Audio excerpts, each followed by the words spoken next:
take a lot of more accountability to these things. So really some personal growth in that area.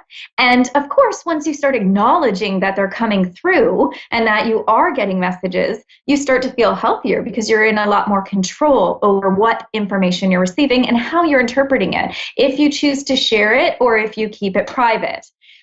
All of those things come with learning really who you are and what your purpose is.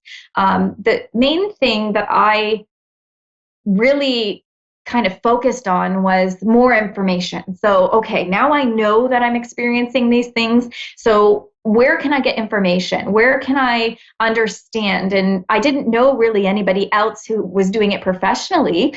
I believe I come from a long line of family members on both my father and my mother's side that are very sensitive to energy, whether they're empaths or whether they're actually receiving clairvoyant messages or claircognizant messages. And so it was never a thing to be ashamed of in my family. Like, I was very, very lucky that I had so much support with friends and family. But not everybody does. And you have to find that support from somewhere. So really just kind of delving into books. I had read so many books. My husband got me one that I really want to give a shout out to, Sherry Dillard. It was You Are a Medium. This book was amazing. It really captured the essence of what I was experiencing and shedding light onto it. And so I just started reading more books and more books and more books and researching, the internet and really understanding what kind of information I am getting and how to work with it.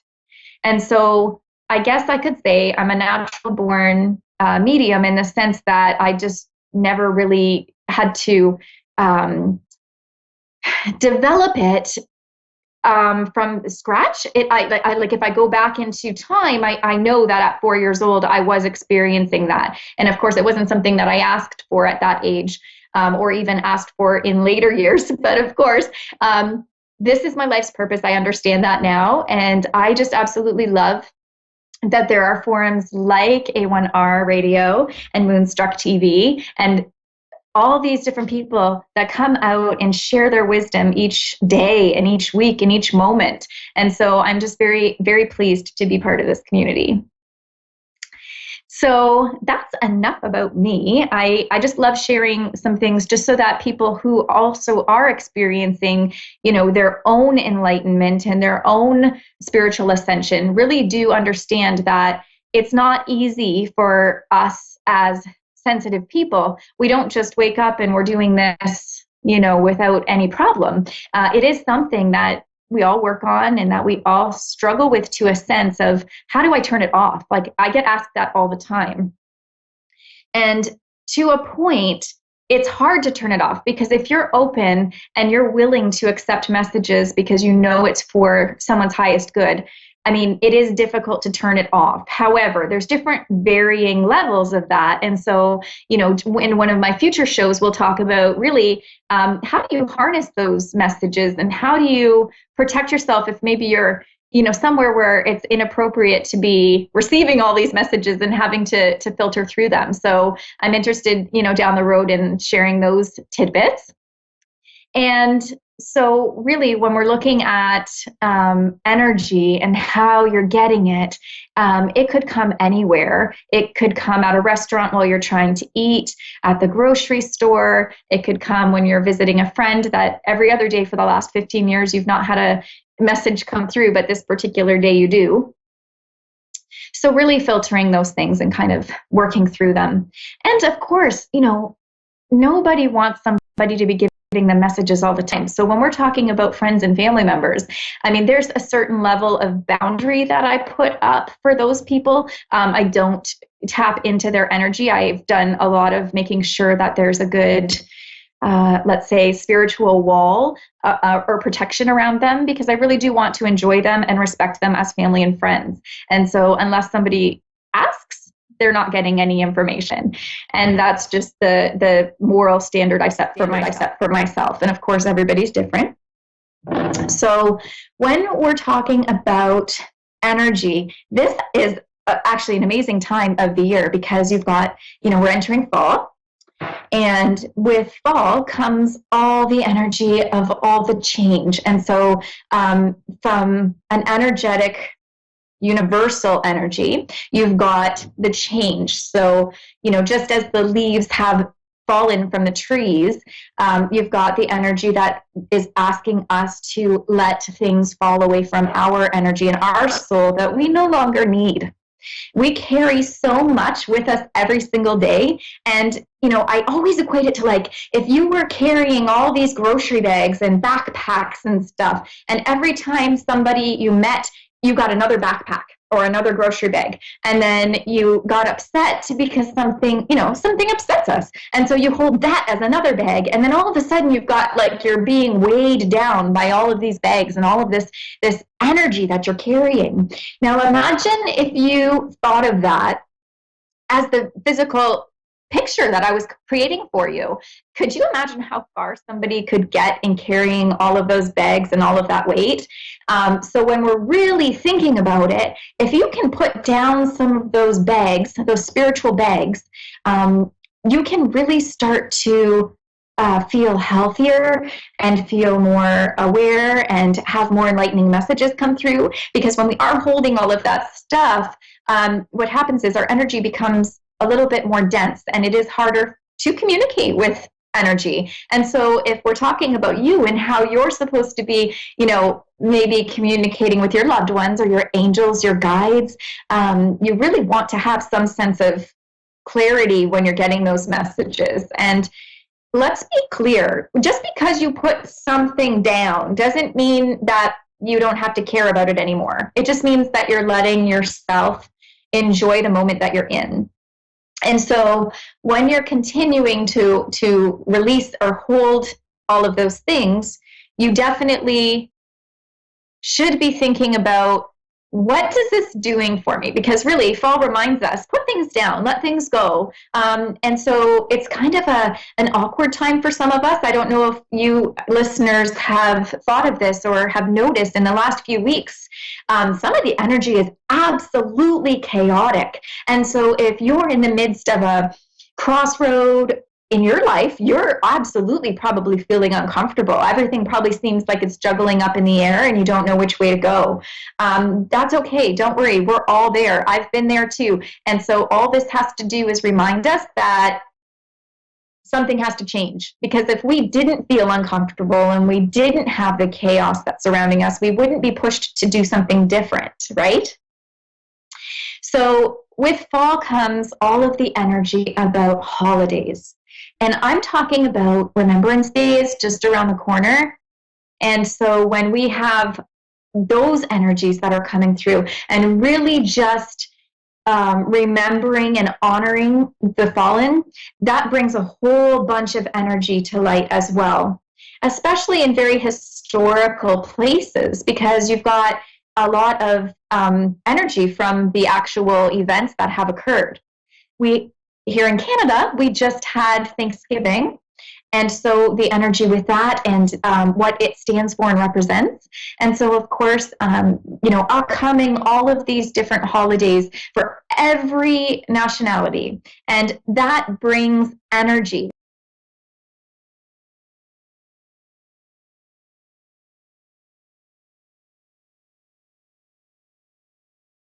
Or complete opposite. Maybe it's stress and worry and concern about having to come together with people. And either is absolutely normal as long as you know and accept that it is what it is. And so when you're connecting, that creates an energy in itself. So I equate that to if you've ever been to a surprise party and you're waiting to surprise this person, and then you're getting all these butterflies in your stomach and you're maybe feeling anxious and nervous. That's feeling energy of people. That's feeling the energy of an environment.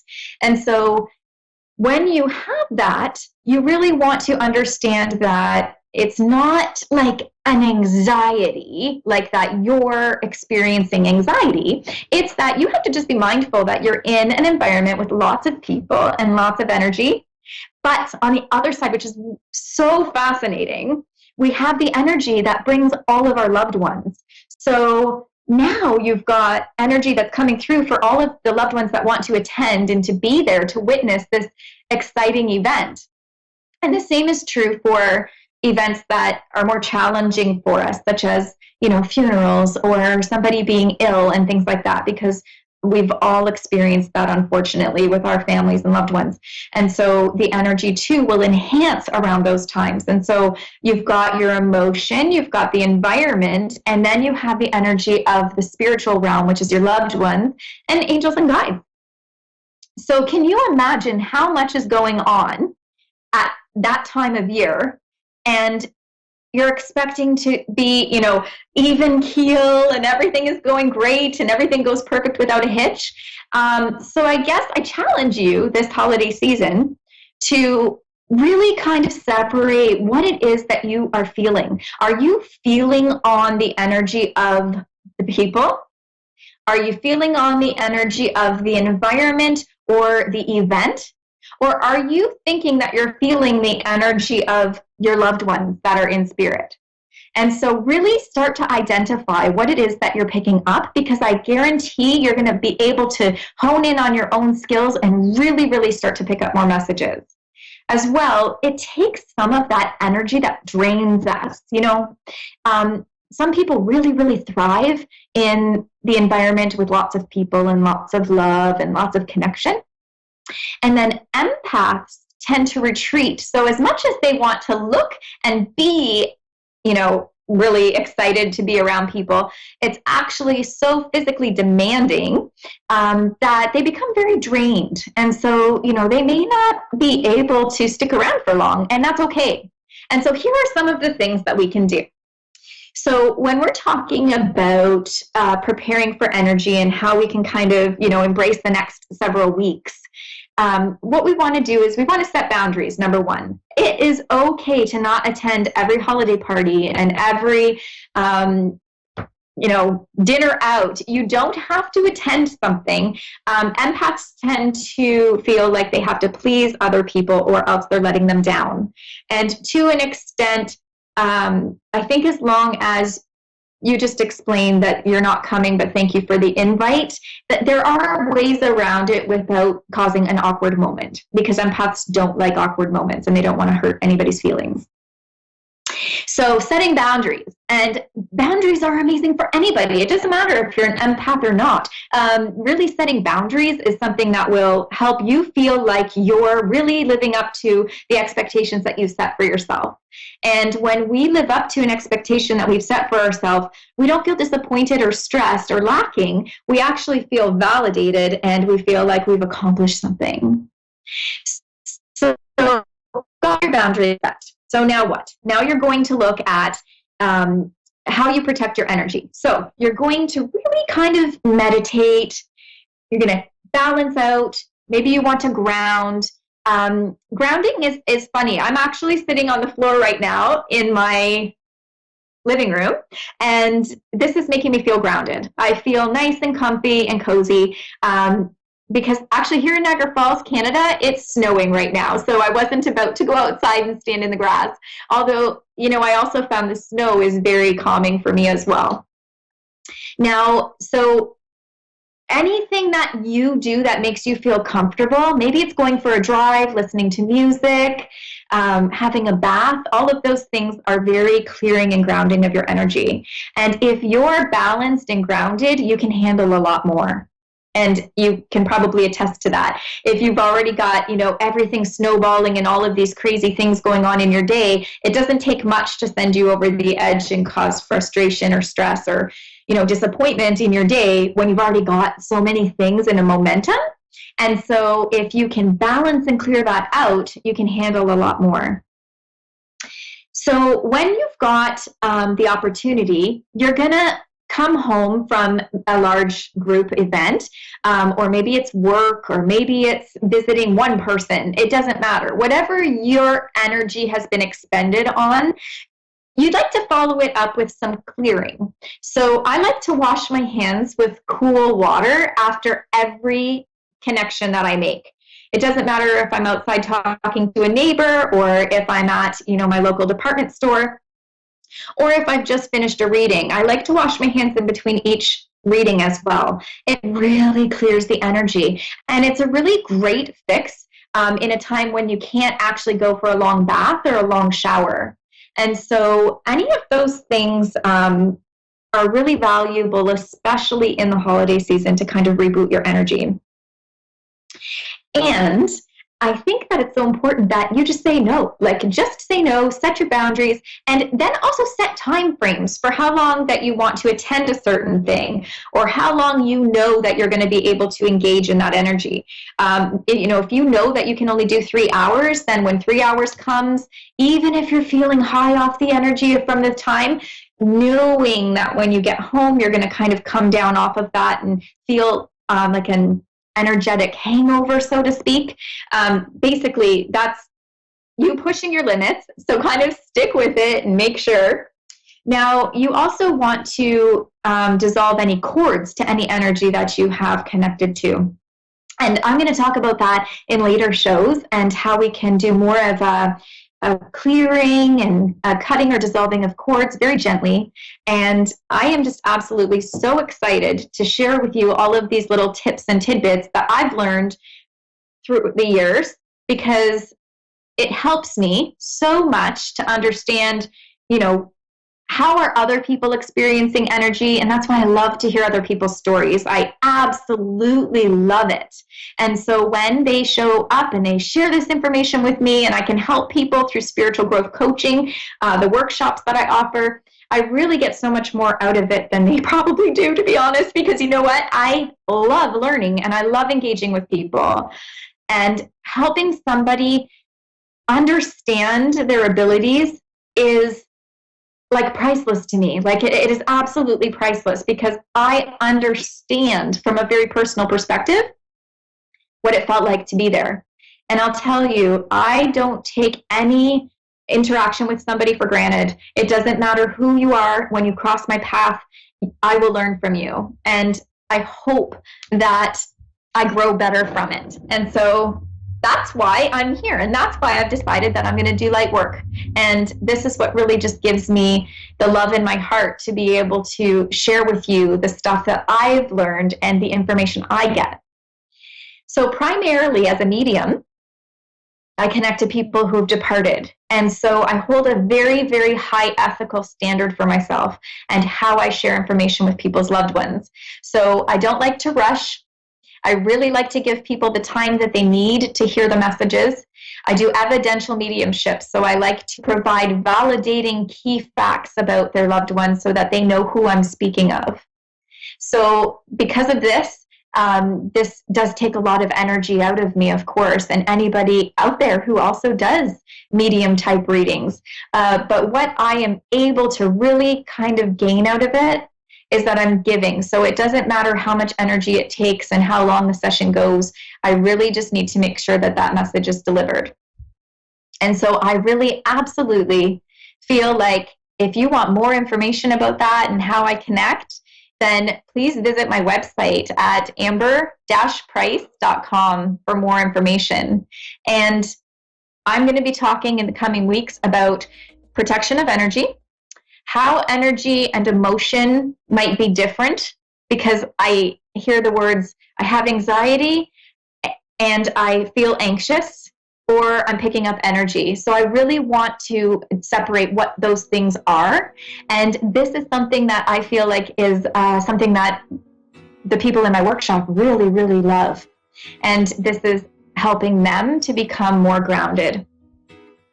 And so as you approach your holiday season and as you continue to move through fall season, know that you have lots of resources around you and you can reach out at any time, and that you're not alone. You have validation, you have backup. And so thank you so much for allowing me to join this beautiful community on A1R Radio and Moonstruck TV. I am so excited to be here and share this information with you. And in the coming weeks, we'll get into really some cool topics and deep information. And hopefully where you are, it's not snowing so much, because right now it's still snowing. So, and maybe next time when I see you, I will be able to share that I have a brand new grandson on the way, because he's due any day now. And so we're anxiously awaiting that. Perfect timing. So thank you so much. And I absolutely want to challenge you to that energy challenge that I gave you. And I'd love to hear your feedback about it.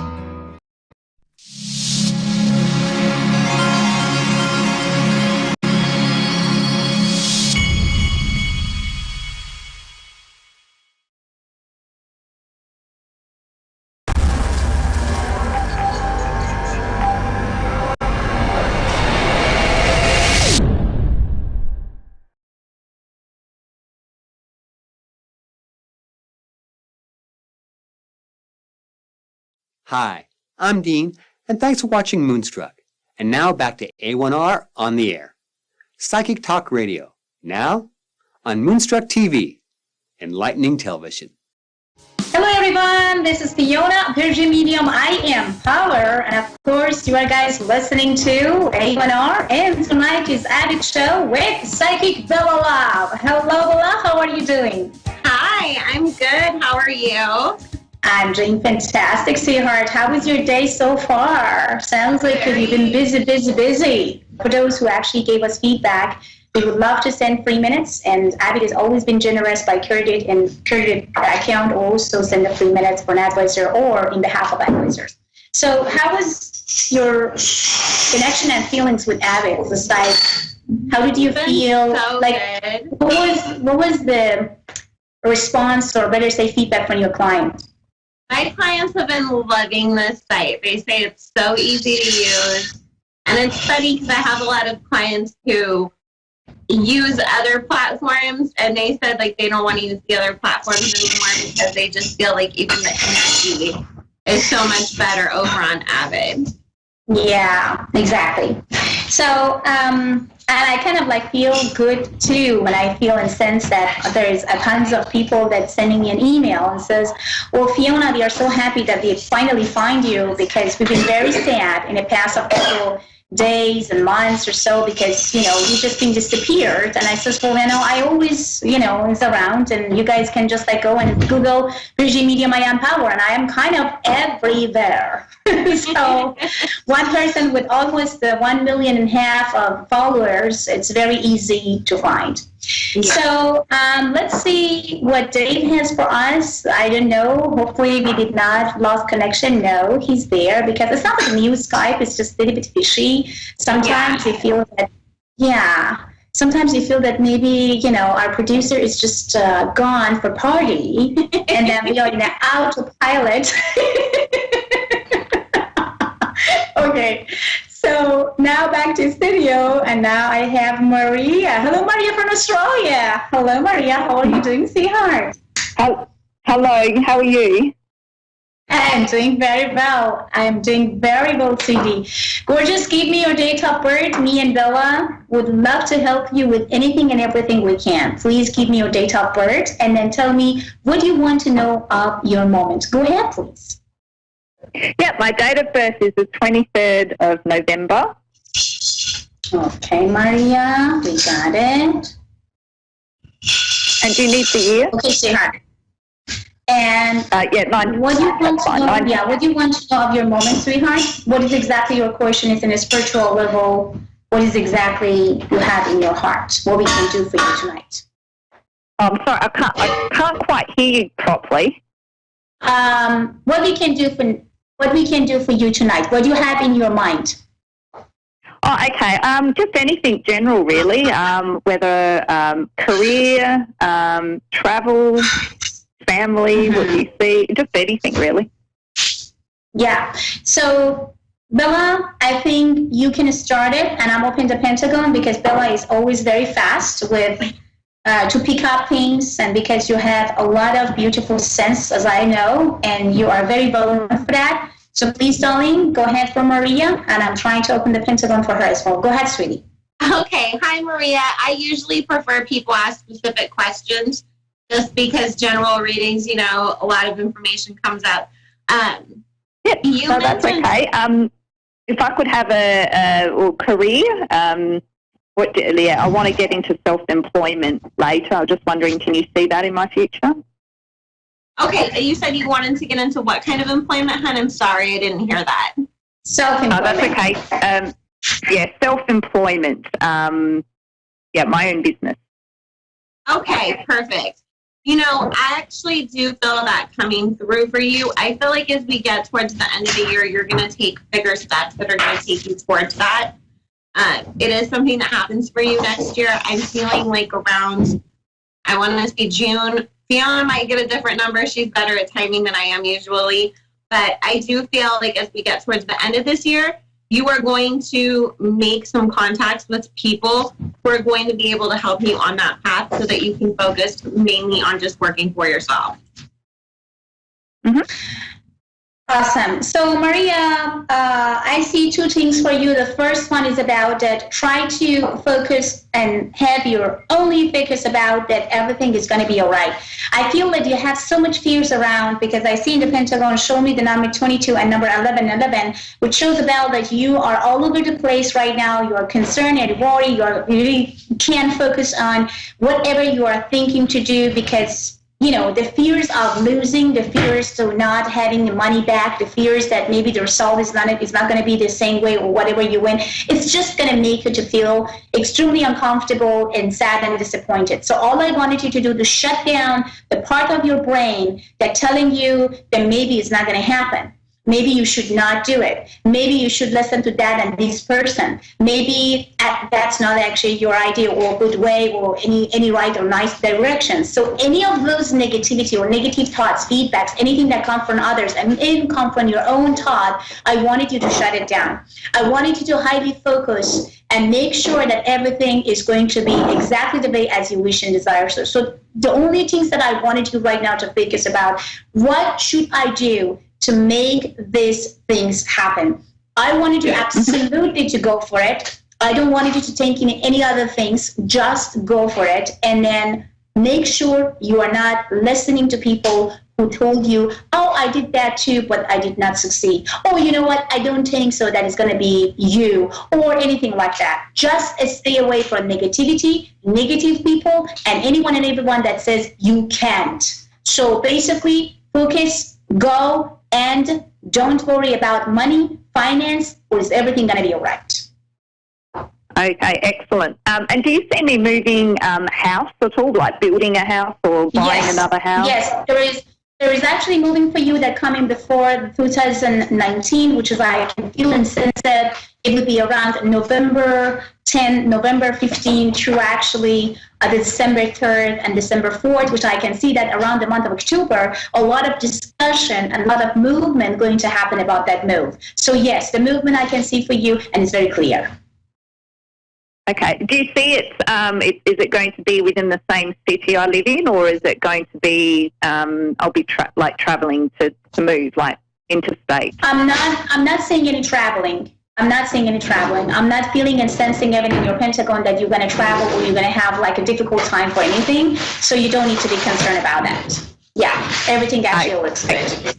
Yeah. Okay. And is there any health issues coming up or anything else that you can see? I feel Bella, as far as I'm concerned in your Pentagon, your health is excellent. I don't have any problem with your health. Besides that, I can feel a little bit of your bone, kind of like maybe muscle pains, which is if you have time for yoga, example, if you have time for just walking, you need to do that. But it's not really serious, and I'm not really seeing any serious condition that you may need medicine for to calm down and relax. So all I wanted you to do is just stop to be concerned and worried. You are that type of the person that you're always going to concern and worried about things. You double kind of like think about everything, and you don't know exactly where to go sometimes because it's just killing you, those thoughts. So please stop overthinking your overthinking. Everything going to be just all right, sweetheart.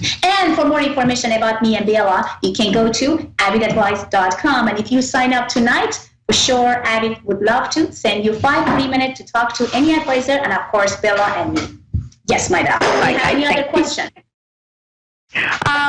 Travel. Do you see me traveling? Any travel in my future?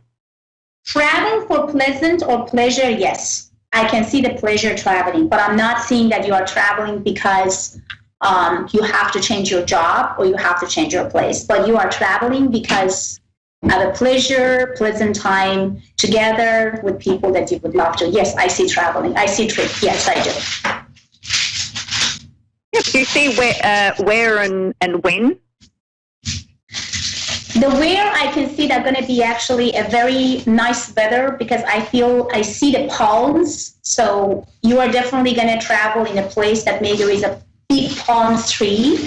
And also I see sunny and beautiful ocean view. That's what I can pick up right now. And the event time, it would be at the end of October, which I can see that you're going to celebrate some good news with come from your movement or something that you are guys going to discuss about your move. So basically after the 23rd, through actually the 3rd and the 1st of December, November, I can see that a lot of changes happen, but you celebrate it because you receive in good news at that time, and that's why the travel will happen. So I see the definitely the trip going to happen at the end of October. Yep, no problem. That was all. Thank you very much. You are very welcome, sweetheart. Thank you so much. Have a great one, and welcome to avidadvice.com. So back to studio. Okay, Bella, we have Bully from Florida. Hello, how are you doing, sweetie? I'm good.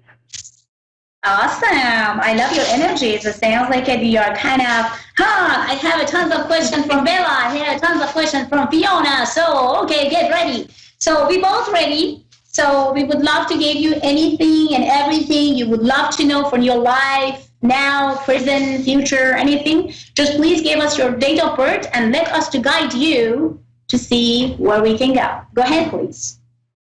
Date of birth is March 19th, 1972. Okay. I see that. Okay. Okay, my love, shoot your question.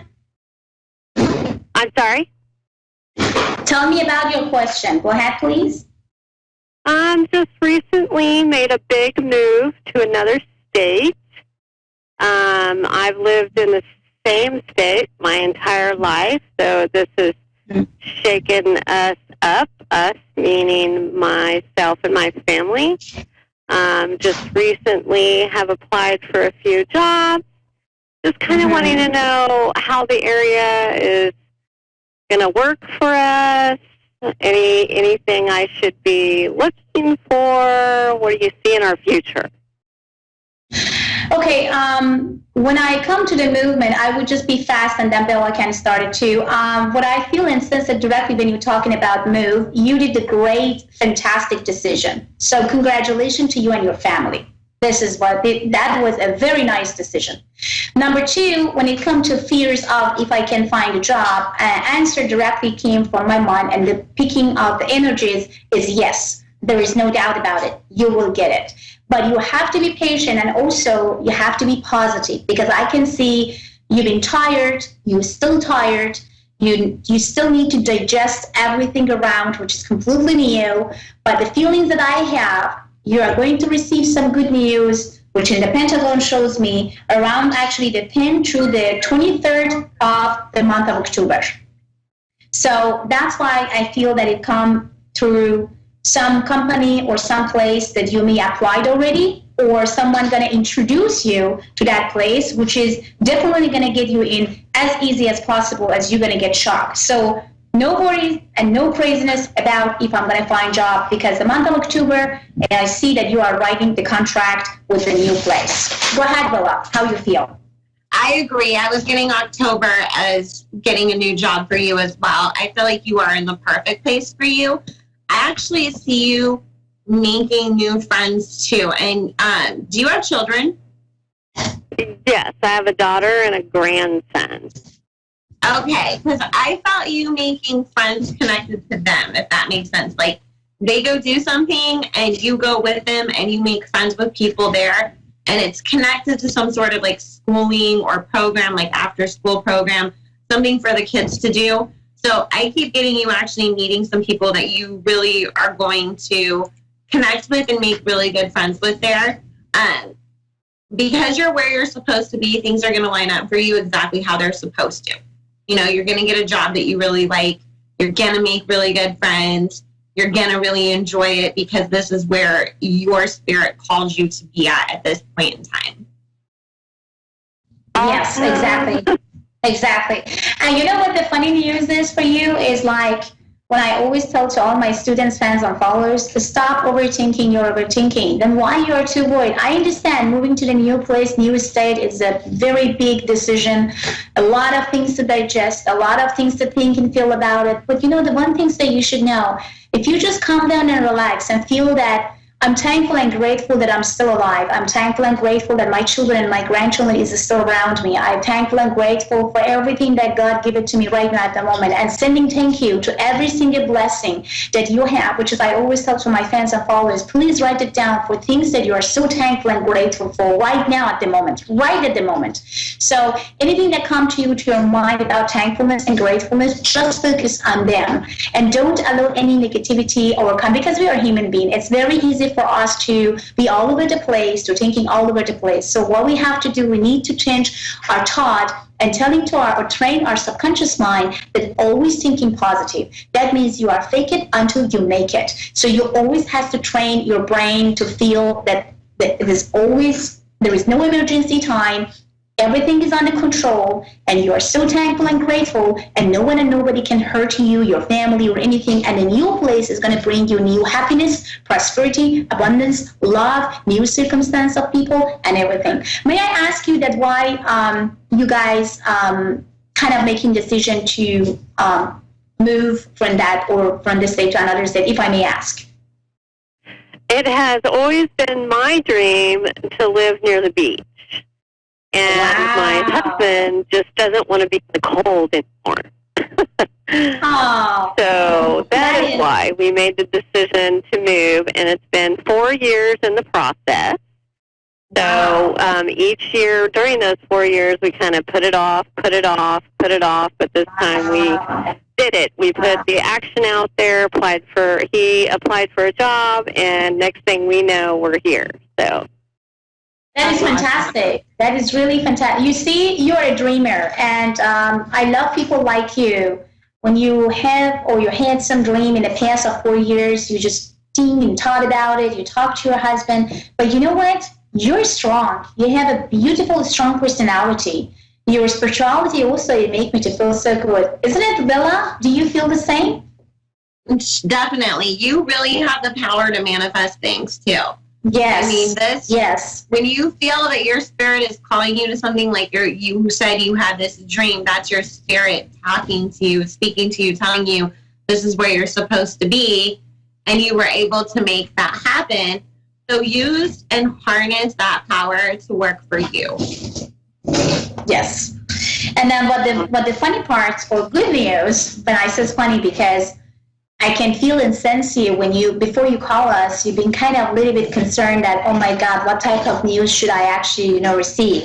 Are they going to tell me that, oh my God, that type of the move is not good? Oh, this is just this and that. So I can even feel and sense you before you get some answer from us and come to and talk to us. You've been kind of a little bit nervous how to start, and hopefully they're going to be positive about my move. So yes, my love, we are very positive about your mood. The guidance that I have from beyond, and also the connection that I have through your Pentagon with the data bird that you provide is telling me that yes, you guys did an awesome job, and I wanted you to continue. Go to the beach. You want to be close to the beach. Then walk through the beach. Just like be there for half an hour, 45 minutes, maybe 1 hour. Try to manifest. Be there. Water will take away your tense, your negative energies, your uncomfortability, sadness, any sort of things that you may not really digesting right now because it's completely new and scare you. Just talk to ocean. And ocean will take away that tense and anxiety. I promise you, ocean is always going to be helping in many ways and any ways you would love to, because this is exactly, I always say to everybody, if you're tired, if you're sad, if you are anxious, if you've been depressed for a long time, whatever you have right now, go to the beach, walk, just look at the water, and then manifest, and then ask and receive. Yeah, exactly. And the water, definitely, you can work with that energy You know, if you sit there and you meditate as the waves are rolling in and you start envisioning what it is that you're looking for, you can harness that energy to help you make these things that you need, these next steps, you know, the friends, the job for you, maybe you need something for the house, whatever. You can use this energy to work with you to create that energy that you need to surround yourself with to manifest anything, basically, because you have that good energy. So harness it with the water as well. Yes. And how many times you've been around the beach, though? As much as I can, but we have some red tide happening right now. So Okay. I've been kind of staying away until that clears up, just sending my prayers and blessings to the water. But being safe for myself and my family for right now. Awesome. I missed it terribly. Oh, how about your husband? Is he spiritual too? Is he like the guy manifesting or feeling happy or kind of, you know, how was his reaction towards that mood or move? Well, at first he was a little reluctant. He really hadn't flipped it in his mind yet. And he had been with the same job for over 20 years. So this means a complete new start, you know, at our ages. Wow. So, Okay. and he's already started his job, and he's had just a little bit of bumps since he started, so. Is he a type of engineer or kind of like a science guy? He is. He's into labor, construction. Okay. So I kind of feel that he's happy. So you should not be worried about him. To be honest with you, when you just start talking about him, what I'm picking exactly right now at the moment, he's happy. So you should not be worried about him. So, and you should never feel that, oh, I may force him to leave the job that maybe, you know, he used to for 20 years, and now I'm asking to do, maybe he's not happy. No, he's happy. So stop worrying yourself. All I wanted you to do is just thinking about yourself, baby. Okay? So stop blaming yourself, because would you made a decision really help you and your family to stand in the ground, and just, I feel extremely happy for all of you. So you made a very strong, beautiful, and awesome decisions for yourself and everybody around you. So you should really feel blessed. Never blame yourself and never feel down and uncomfortable, because maybe someone or somebody going to tell you that, oh, you know, because of you, we are here. Because of you, I lost this and that. Because of you, I don't have any friend here. It's completely a normal behavior, and it's always happening in between husband and wife, and it's just very normal. Try to just not listen, move from the door or from the room, and I promise you, after a couple of hours and maybe day, he will come back to you, kiss you, and says, I love you. That is who he is. Thank you. I see that. You had a lot of pressure. I can see that your tours come up, and I'm happy that you do, because when you are, I feel that you press yourself wide. You see Bella, I see that she just really suffered for everything around her, and she was kind of felt lonely and not knowing exactly how to express, you know, her feelings, because she wants everybody to feel good and happy. But now, the beginning of everything, you're always getting stress. And that's all I wanted you to do from now on. Meditate for 5-10 minutes. Shut down those negative energies and thoughts that come to you, and blame. Don't blame yourself. People who are telling you right now that maybe you did the wrong decision, or because of you we did this and that, they're going to kiss your hand and say, thank you so much for this decision. And it will happen at the end of this year. Okay? Just hang in there, my love. I feel like you guys are up going to be and sitting down around emotionally here, you know, and there, and it's totally different atmosphere, culturally, you know. Baby. It's normal. You know, if we have a big dream, we have to give away something to receive something. So we can't have both. Okay, so we have just 60 seconds. Oh my God. So my love, you can find me and Bella on avidadvice.com. Just sign up right now and get your 5 free minutes. Thank you so much. And we are here for you anytime you need us. You are not alone. You are there. Okay, this is me again, Fiona. And this is Psychic Bella Love to say goodbye and see you next Thursday. Have a great one and bye. Bye, guys.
Hello fans, hello followers, and hello students. This is Fiona, Persian medium. I am Power. Another night, another amazing time, and of course, A1R Radio Network. So before I take any callers, would love to share a couple of my experience when it comes to I don't know if I can, I don't think so you can. I wouldn't suggest you to go for that. Oh, my experience is about that when I tried, really, I couldn't succeed, so maybe you shouldn't. So there's a tons of insecurities, limitations, and also a little bit of, I don't know what to do, and can you please help me where I am and what kind of career I should change or found or whatever. So I want to tell you one thing. This is actually my own experience. I wanted you to not listening to anyone. Of course, we should listen to people with experiences and telling you exactly what to do or not to do when it comes to risk and investment and other stuff. But when it comes to you want to change and challenge yourself, and because your neighbor, because your parents, because your sister, because your brother, because your coworker, because your competitions couldn't make it, then maybe I can't do it either. So try to remove that type of feelings and philosophy that because others couldn't, that maybe I can't either. All I wanted you to do is like try it, believe it. And it also depends on how much you want that things will be the way as you want and the way as you wish. If you wish big, if you actually offer yourself a best ever timing of life to make yourself the happiest and the greatest and the wealthiest and the healthiest, then you are going to invest on your will. The willpower, the energy that you are going to spend, the feeling that how far you can go is all up to you. No one can tell you what to do or not to do. The only person can approve and tell you if you are going to and you can is you. I wanted you to believe in yourself.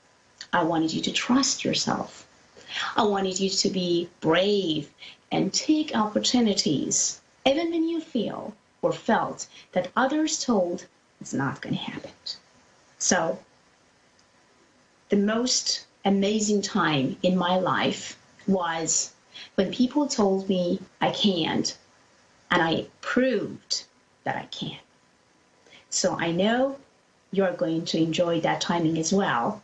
When people telling you, you can't, don't even go there, and then you show that you can. And you can, of course, go there and be the one that you want. So there is also another things that I would love to exchange with you guys is about the matter of timing. So sometimes we just like not in the right time. Kind of like if I taught like 2 years ago, maybe I couldn't even actually go there or try that type of things. Now I'm more mature. I know exactly what I want. I know my willpower. I know what kind of circumstances, opportunities, and other things I have. So it depends on what you want and how you want and how badly you want, and also timing. You can get what you want. So as I always say to my students and also to my clients, there is no impossibility. There is no impossible. Everything is possible. So we do not have any village of impossibility. We have a village of possibilities. So everything is possible. Just try it at least one time, and don't listen to those people who send negative energies and knows already that they would never ever try it because they are lazy, because they are not brave enough, because they do not invest in their life. So back to studio, and now I have Sarah. Hello, Sarah. How are you doing? From California. Hi, Sarah. Hi. Good. Sweetheart, welcome to A1R and welcome to Fiona's show. So it was so pleasure to talk to you, Sarah. Before I start my show and my reading for you, gorgeous, I need to know about your date of birth. And also I need to know what you have in your beautiful mind and what I can do for you tonight. Go ahead, sweetheart. My birthday is September 29th, 1980. Okay. And in my mind is a lot of confusion on I see that. where my journey in life is supposed to be. Okay, And Sarah, my love, mhm. I want to ask you two questions. The first question, the first things that I can see in the Pentagon is about something that related to money and finance, which actually making you to feel very kind of discomfort, not happy, a little bit mad, upset, a lots of I didn't know exactly what to do, I didn't know where to go, and kind of blaming others. So I wanted you to first remove one thing immediate with me right now tonight. Stop blaming others, okay? I understand that people having a very strong impact in our life, especially when we talking about money and finance, because sometimes negative people can change our life completely to the nastiest way. Sometimes one positive person can change our life to the best ever way. But whatsoever and wherever you are today, I wanted you to change this type of the feelings and connection that, oh, if I did not listen to that person, if I wasn't really in that matter or that place, maybe I could be better now. So, done is done. Life, it's moving forward. Every day is a new day. Every minute of our life is a new minutes and real second actually of our life. Every single actually second that we're just breathing is absolutely a new and fresh life. All I wanted you to do when it comes to blame, stop blaming others, because when you blame others, or especially blame yourself, because if you just could make that decision at that time, if you could just say yes to that or no to that, so maybe you just could be better right now or just like be in a better place. So all I wanted you to just drop the anxieties of, drop the stress and drop the craziness of if and maybe and if or maybe or should. Just let it go of all those words, okay? All I wanted you to do to connect yourself with money, and also, as you know, that money is energies. Energies is everywhere. It's just going back and forth. It's just starting somewhere. So that's what I wanted you to completely feel and sense and connect to that energies right now. And don't worry about future when it comes to, am I going to be, feel good? Am I going to have wealthy enough, or am I going to have enough money in my account? Am I going to have the job that I want? Just stop asking. Now it's time for you to show action. Okay, Sarah? So this is very important, because I think the one block that is standing in front of your way and trying to not allow you to moving forward is about blocking your own energies to just say yes to life, yes to happiness, yes to wealth, yes to health. It's just because you're still afraid, you are kind of like confused and not know exactly what to do and where to go. So stop whatsoever had happened in the past. Past is past. Just yesterday was yesterday. Today is today. Tonight is tonight. Last night was last night. Whatsoever you couldn't do last night, you can do it tonight. Okay? So first step, you forget about what happened last night. You stop blaming yourself and stop blaming others. And what you need to do right now is just stand up and just tell to yourself that exactly what you want to be, where you want to go, and exactly what is your goals and desires is. That is exactly what I wanted you to write it down somewhere, to make yourself to understand exactly what you want of your life. Okay? That's the one thing. Okay. Then, Sarah, I come another things about, I see that you are confused about kind of moving. I see the moving. I don't know if it's the moving place to place, or is it the moving to some other state? Is something that you want to change completely just because you want to refresh yourself doing something? Well, if you have anything that will changing your life from A to Z, like tomorrow, if you really feel that if you are changing that place, changing that house, changing that department, changing that anything that has to do with change and challenge, I wanted you to do it tomorrow, or at least thinking about it, because this is what I can see. It will open all doors to your happiness. Now, Sarah, there is two things that actually come to the right side of your pentagon. It's telling me about emotion and also feeling very down, depressed, and not happy. No desire of continuing, no desire to feel good. Now, Sarah, tell me what makes you to go there, what makes you to feel this way, and why you are so confused about your emotional feelings. I've been going through, I've been divorced now for 3 years, and the confusion of am I where I'm at, where I'm supposed to be in life? And I actually am putting my house on the market tomorrow, because I struggle with the emotional attachment that the energy the house brings from my marriage. And this is where I started my marriage. We raised our kids, but then it's also the place where my marriage ended as well.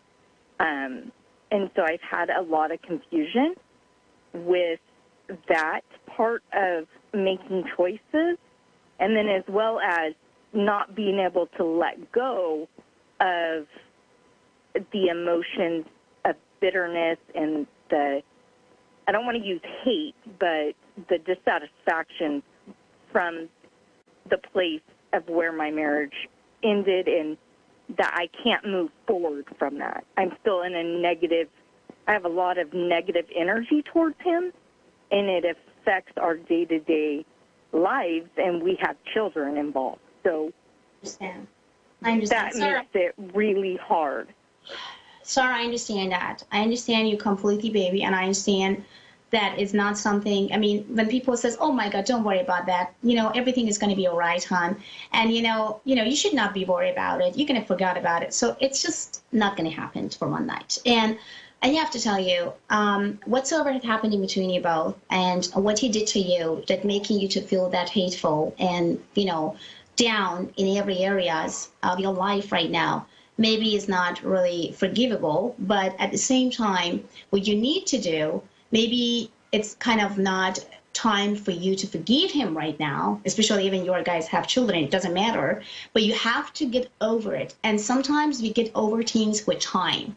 We can't get over just like that. We can't just, especially when you are too emotional, when you actually give away 100% of your life and your heart, when you try to do everything that goes from your power to make this man be the happiest and the healthiest and the wealthiest and the whatsoever in the earth, and instead that you get something back, you just like gain some, nasty feelings and kind of like destroy your even own insecurities, or better say confidence and everything. I understand you completely, Sarah. That's why my recommendation to you is stop even thinking about that. I have to forgive him. I have to move on. I have to let it go, because you can't forgive someone that you hate so much. You need time.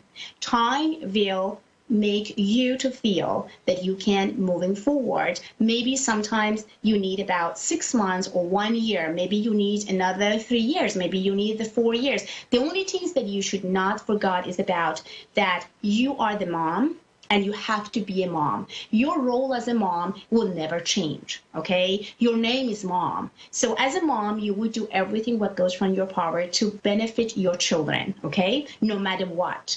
But you still can hate the man that you've been together. You still can hate the man that you have children with. That's perfectly fine. But when it comes to children, you have to always see what's gonna be the best for them. If I'm gonna cooperate with him now for just like 4 minutes of text messages, or maybe just hearing just the voice, just like exactly what he gonna says about our son or about our daughter or whatever it is, it's okay. I can do it just for my kids. So try to stay away from him, because I can see that you are guys having so much energy involved. I can see that there is so much memories involved. For you, it's not easy to say goodbye and say let it go. It's very hard. I understand you have good memories, you have bad memories, you have also memories that you don't even want to remember anymore. But now it's time for you to just let time came in the middle of you and him, and all the pain that he caused you, to let you moving forward to your own life, okay? So don't force yourself that I have to forgive him, I have to forget, I have to let it go, because when you force yourself, and when you are not happy with that force, when you are not ready with that force, instead that you feel relief, you get stress, you get an interest, you get an anxiety, and it's going to be more hate came actually to your mind and your body. So all you need to do is just stop telling yourself that you have to do it because of that. All you need to just force yourself about it is about your children, and your name is mom, and that's it. Anything that related to him, about him, creating around him, whatsoever has to do with him, just you need to let it go. Just don't think about it. Don't force yourself, and just stay calm the way that you are, Sarah. And I wanted you to sell this house. Remember when I told you, any change and challenge that I see and I feel for you, moving forward, moving from the place to other places, it's good for you, okay? Even you feel that you have a lots of, emotional attachment, but let go of those emotional attachment, because the one things that you remember, tomorrow is a new day. Next week is going to be the new week. Next month is going to be the new month.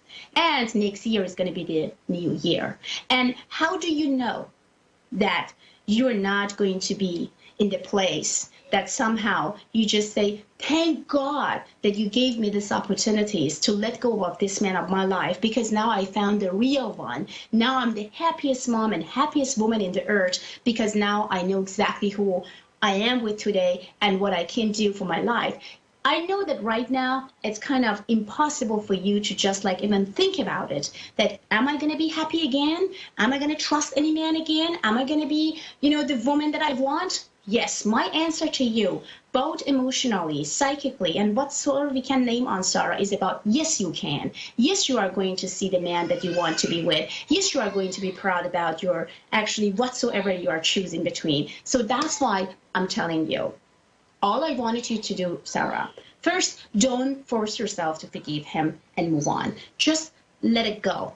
When we're talking about him and whatsoever you are guys having in between you and him, just try to feel that he never exists and he died for you and is gone, okay? The only person that you are thinking is your children, or persons is your children, and you are the mom, and that's it. You need to get rid of every single memories that you have together with your children and others. That's all I wanted you to do. Let go of your past. Let go of your feelings. Let go of things that making you to feel miserable. Not about him, about you. I'm talking about you. I'm not talking about him. Now, and every single minute that you are thinking about what he did to you, just distract yourself. If you're just listening to your heart again and feel about like, oh my God, my heart bleeding when I just feel and sense exactly what he said to me, what he did to me, what I did, you can change anything. You can go back. That's why you need to moving forward just for yourself, not for him. And you do need to forgive him right now, but with time, you are going to heal and forgive. That's why my recommendation to you is you are focusing on yourself first. You are thinking about yourself first. You're very big in Sarah. You need to change and challenge yourself to the new position of life. You are going to jump from the old circle to the new circle. Then close your eyes, jump, and says, now I am jumping because I want to have a better life. I want to feel healthier. I want to actually receive respect. I don't want to be just a giver because I'm getting tired to be just a giver. I need to do everything what goes from my power to tell everybody I am worth it enough to be a woman in somebody's life that could just tell me every single morning and say I love you for who you are and I respect you for who you are, not someone that trying to, with the narcissistic and crazy personality, make me to feel down. So indeed, I wanted you to do it for tonight, and I wanted you to stay away from all the confusion that you have tonight. My advice is get rid of all your past, everything and anything. It will, like a one spoon that you just remind yourself about him. Anything that reminds you about him, I wanted you to get rid of it. Okay? So don't be attached by the house. Don't feel that you have to stay. Just let it go. It's time for you to heal. And you are not going to heal if you still stay with those memories. The beauty of memories of things is about your children. That they burn there, they just like grow then and all this stuff. Other than that, I wanted you to not remind yourself about anything. That's all I wanted you to do, Sarah. Do you think that you are able to do? Yes, it took me 3 years, but I finally made the choice to have the agent come tomorrow to list the house for sale. Awesome.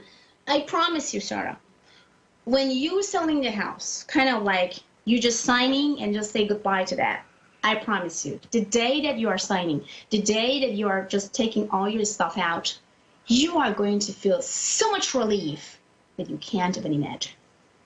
That's why. Don't let any type of attachment, emotional attachment, stop you to succeed. Stop you to be the one that you always wanted to be. Don't let those attachments making us or making you to feel down and worried about future, because your future is shining together with your kids. Without him, not with him. You should be happy that you really get rid of this man from your life. I don't know how you could deal with the narcissist man. I don't even understand how you could even deal with it. But I have to say congratulations, because you did great. But it's time for you to move on, because your body and your brain needs rest and find a better way to communicate with yourself and with God. And you know you have a purpose that you came to this life. That's why choose that purpose, and stop bugging yourself. Stop having crazy attachment to something that is not really worth it anymore. Life is changing every day, every single minute and moment. You need to follow. Other than that, life will follow you. And that may not going to make you to feel good. You need to follow life, because when you follow life, you change your destiny by your own decision. But when you letting life follow you, the life will give you the most painful experience that you ever thought and imagined for.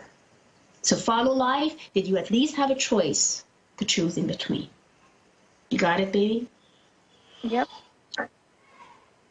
I'm proud of you because you stand for your children. I'm proud of you because even when you was depressed, you could do everything that goes from your power to bring happiness and love to your family. Even you felt that there is no way that you could even do it, but I'm very proud of you. You make it. You did that. Be proud of yourself and congratulations. Oh, thank you. And that one is you. You and your children. Sarah as a woman, and Sarah as a mom. And Sarah as somebody that's going to be in some other person's life that indeed needs Sarah and understands Sarah the way that she wants and value Sarah's energies, beauty, and smart, and everything and anything that belong to Sarah. Not the one that not knowing exactly who you are. The man that you've been with, he doesn't know you at all. And I think God helped you to open your eyes and change him immediate, or better say, God or universe wanted you to just jump from the old circle to the new circle to be happiest. That's what I wanted you, Sarah, to continue your goal and your path without him, but together with your kids, and enjoy your life every single second and moment. Try to take your day, try to take your time day by day. Take yourself day by day. Don't think about what's going to happen to me and my children in about 10 years. What's going to happen to us about 5 years. Day by day. Day by day. That's all. So now I have 90 seconds, my love. So for private information, you guys can go to PersianMedium.com, A1R Network, and also AvidAdvice.com. Wish you guys the best. And remember, tomorrow is a new day. And every day, we became as a new person. You can do it. And I know Sarah can as well. Have a great one, and bye.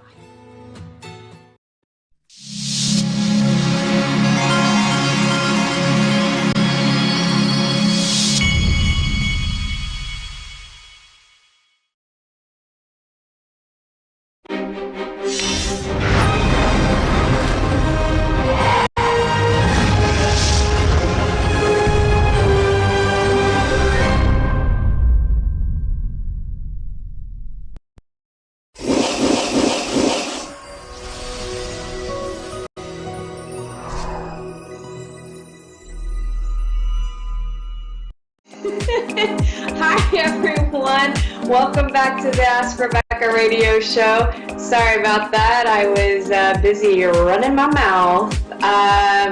Let's see here, let me get situated. Okay, all right, here we are. Hello, I hope everyone had a great week. We are officially in the month of November. We are still in a lot of Scorpio energy, which can bring about a certain intensity and moodiness to situations, especially emotional ones. I am a Scorpio, so I completely am at home in this energy, but you may find yourself and others more moody, emotional, and maybe behaving more intensely than usual. It will be a month mixed with some really wonderful energies, but those are more towards the end of the month. And those have the potentials to they have the potentials to expand love, money, self-esteem, and optimism, while some of the more uncomfortable energies that create drama and stress, those will be sprinkled throughout the month, and more so towards like now, this week or so. And then, yeah, I would say this first part, like the first week, and then the rest of it is a little sprinkling throughout the month here and there.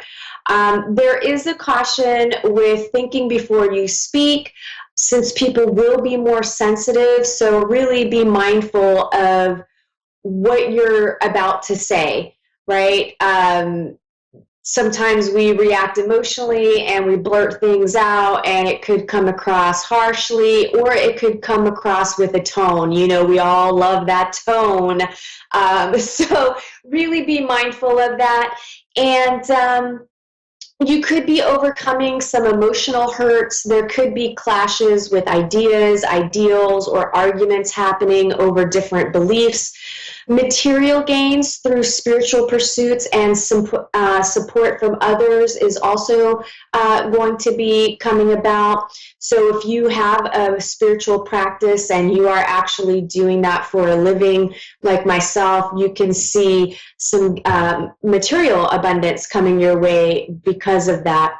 And since we are still in Mercury retrograde, which is also in Scorpio, yay, you could experience or see issues with your cell phones, computers, the internet, transportation, and maybe some accidents. So really pay attention to what you're doing. Be mindful. Try to be present in the moment. We will also begin to feel the eclipse energy that's happening on December 26th. So you could start to see a cycle of completion with things that began in 2018 happening between now and the middle of 2020. So again, it's stuff that you might have, seeds that you might have planted in 2018. Maybe you start seeing those come to fruition, or they have basically run their course, so they're ending. Same thing with any kind of dramas or challenges that you've been in since 2018. You'll start to feel that energy lift and it coming to a close. And it's, like I said, it could last until the middle of 2020. Lots of intense energies. Surf those waves the best that you can. My advice is go with the flow, stay present in the moment, and tackle issues as they arise, right? There's no point in worrying about things before they happen. Let's get into what you can expect from tonight, November 7th, through to November 14th as an overall theme, and then areas of love, work, finances, health, and spirituality. General themes for the week: love, the glue that holds everything together. It's the most powerful energy that exists, and it will be transforming you, your life, the people around you, and everything that it touches. The energy will be strong. Expect everything that isn't of the highest vibration of love to be purged from your soul, your life, your existence, right? It could be emotional purging. It could be jobs. It could be homes, relationships, everything and anything that is standing in your way to embody love and to be able to receive love. It could be intense for some, especially if you don't like change. If you have a difficult time with change, you probably will be feeling uncomfortable this week, or and it could maybe lead into the week after, but I'm not 100% positive about that just yet. So look, this is happening so that you can receive love at this current frequency, right? The energies keep intensifying, and they're going to continue to be of higher vibrations. And that's when we go through, like, you know, a layer of purging, then everything kind of settles down, you integrate it. And then right when you get comfortable again and everything seems to be working out, here comes another wave of energies that come in and kind of knock you off kilter a little bit. But the beautiful thing is you should start to see that as you're working through stuff, now you're not going through the purging process anymore. Now it's coming in a different way, right? The power of love will only intensify as it does. More and more love light is forcing the darkness out of the shadows to be healed and transformed. But as you're allowing that to happen, there's going to be less and less that needs to be healed and needs to be transformed. So then this energy is when you really start feeling blissed out and you're feeling content and you're feeling peaceful. So hang in there. We're kind of like an onion, you know, you go to the Outback Steakhouse and you get a bloomin' onion and it opens up like this in different layers. Well, that's what we're doing. We're working from the outside layers to the core. So it's a process, it's cyclical, it's spiral in nature. So you're going to have to come up against a couple of things here and there multiple times as you're working through of these things and letting them go. So allow yourself to be healed. Receive the love and stand strong. Don't let dramas in your life and the world impact your focus. your strength, and the truth of who you are and what you want to accomplish. And this will be a time to silently watch as new doorways begin to open while other ones close. And you'll know when to take action. For now, it's time to just kind of let go of things, or transform them, right? Like if some things maybe don't need to be let go of, but they just need to be approached in a new way, or you need to look at it from a new perception with a new set of eyes. So work on that.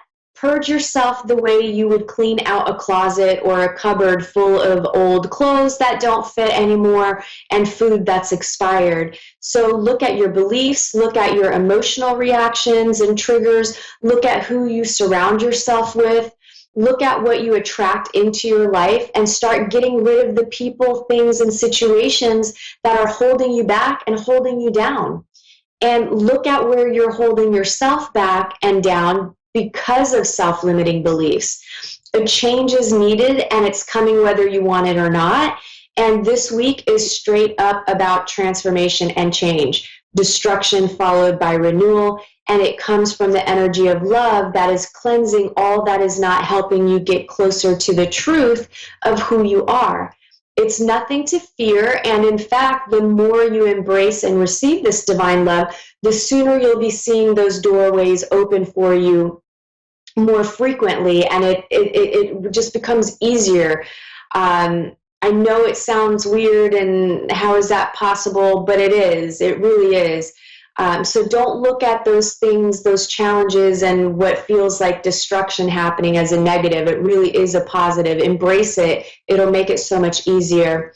Those of you who have been feeling stuck and like nothing is moving forward in your life, this energy is going to show you where you've not realized you've been keeping yourself stuck because you've been too afraid to just make a decision, any decision, to get you moving forward again, which would require you to make a decision and take some action steps so that those blocks can be released.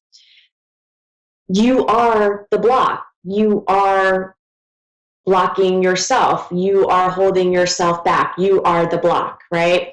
So you hold the keys to your freedom, always have, and you always will. Lastly, control issues will also be coming up. You'll need to look at them, and you need to deal with them in whatever way necessary to help you relinquish control and realize the only thing you can control is yourself through your choices. You choose what you feel, you choose who you date, you choose who you socialize with, you choose what you eat, you choose what to buy, what to wear, when to sleep, when to talk, what to drive, when to walk, when to run, when to cuss, when to go to the bathroom, when to have babies or not. You choose to use protection or not. You see how many choices that you make, and those are just a handful. You're literally making thousands of choices in a matter of a day. And you make so many of them, yet some of you believe life is happening to you, and or that you can control other people's choices, right? So that's a false illusion. You can only control yourself. In summary, it may be an intense week for some, and those of you who have done lots of purging and you've been doing the work on yourself and you've been getting real about your baggage and your hang-ups, well, it's going to be a little less intense for you. This is where you could see love coming into your life in a more positive and abundant way versus a clarifying and purging way. Work, for those of you employed, unfortunately, I do feel like some people may be laid off or terminated this week. A few of you may actually decide to quit. And those of you that are unhappy may start figuring out a plan of action to make a career change, or maybe an employer change, or maybe you decide that you are going to work for yourself. And those of you who have been feeling trapped at your job, you finally put two and two together and have the realization that you're afraid to leave because of whatever security you feel there, but you can choose to move on. And if you did, you'll probably be happier. my advice would be just don't quit before finding another job. Take your time to find the perfect fit that is going to bring you more happiness, that's going to be more connected to something that you feel passionate about, and that will bring more money into your life. Take your time to find that perfect fit, but at minimum try. There's, what's the harm in applying at different places while you still have a job? And I do feel like you will be pleasantly surprised. Those of you that are looking for a job, I'm not really feeling too much for those of you looking. We are coming up on the holiday season, so there may be more temporary jobs that are available that I feel like you can get involved in and do while you continue the job search, right? And don't shy away from Uber, Lyft, Wag, DoorDash, Amazon deliveries, Poshmark, Etsy, and other quick start and quick paying jobs to just supplement your income until something better comes along. And, those are gigs where you would basically make your own schedule. So you could always keep them even if you have a full-time job or another part-time job. My perspective is some money coming in is better than no money coming in at all. So, consider those alternatives to help you temporarily. Love, those of you that are in committed relationships and dating seriously, it could be a rocky time in relationships, especially if you've been unhappy and you're holding on to one out of fear of losing some form of security, whether it be financial security or a fear of being alone. If you don't choose to make a change, it will stay the same, and you could live another 50 plus years, right? Depending on your age. And with technology, we might be living well into our hundreds, and you're going to wake up every day being unhappy. I don't know. Take a look at that. Think about that. Some of you may get up the courage this week to let go, or you'll be forced to let go because of outside forces. So there could be something that pops up in relationships that basically forces the break for you.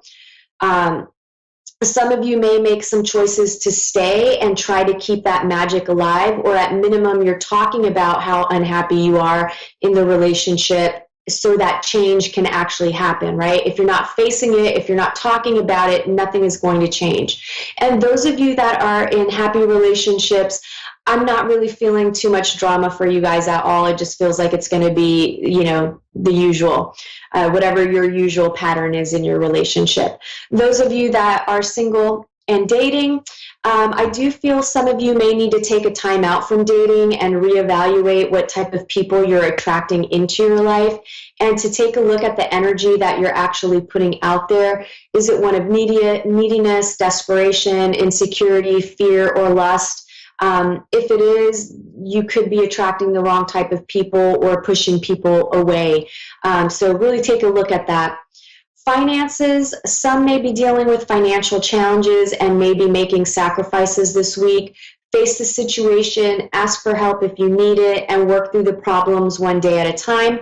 Even those of you who may not be having current financial challenges, I do feel like you could see some financial things pop up. Like maybe you need a new water heater, or you need to get a new set of tires, or some other kind of unexpected bigger ticket item that you were, it's not something you purchase frequently. It's not something that's part of your budget. It's one of those things that just kind of happens, and it puts a little dent into your cash flow. And I also feel like someone may lose their wallet. So pay attention to your wallets this week. Health, stress in all caps this week, manage it, or you could see some physical symptoms in your body. I also feel a few of you just need a hug and some physical contact. If you don't have someone you can hug, go to the animal shelter and volunteer and love on some animals. And also, I'm getting for those of you who are dealing with a chronic health issue, don't let it define you. Stop reinforcing that you're sick, right? Stop saying, I'm sick, I've got this, I've got that, I've got this. You're just reinforcing that, and you can kind of feel better if you're not stuck in your head about it. And focusing your energy on healing. Spirituality, change and more change. And some could be dealing with really critical, nitpicky, fault-finding people. Set boundaries. And if it's you who is acting this way. Get over yourself. It's not attractive. And last thing coming to mind here is if you don't like something, change it and cultivate a positive attitude as well. That wraps up this week's intuitive messages for everyone. Let me get to tonight's caller. I have Fiona in Kilmore, Victoria, Australia. Hi, how are you? Good, thanks, Rebecca. How are you? I'm doing all right. How can I help you tonight? Just anything, any messages you've got for me would be really appreciated. Okay, let's see.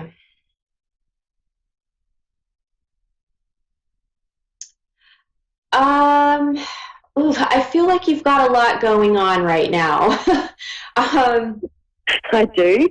Yeah, I feel like there's sort of different pockets of maybe people in your life and situations where it feels like a little bit of drama, right? It kind of feels like there's some challenges here and that there's lots of changes happening with certain people in your life.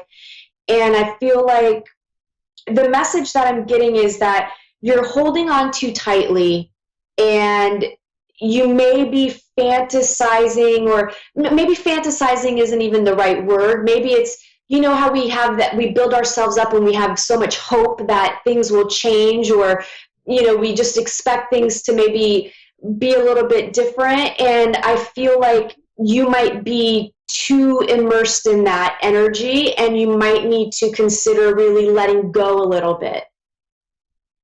Okay, because I've been in a 22-year relationship, and I'm just deciding if I want to leave it or not. Ah, okay. But I don't know how that will affect my kids. Okay, so I'm not surprised you say that, because I actually felt like your relationship just ended, or is on the verge of ending. He won't leave.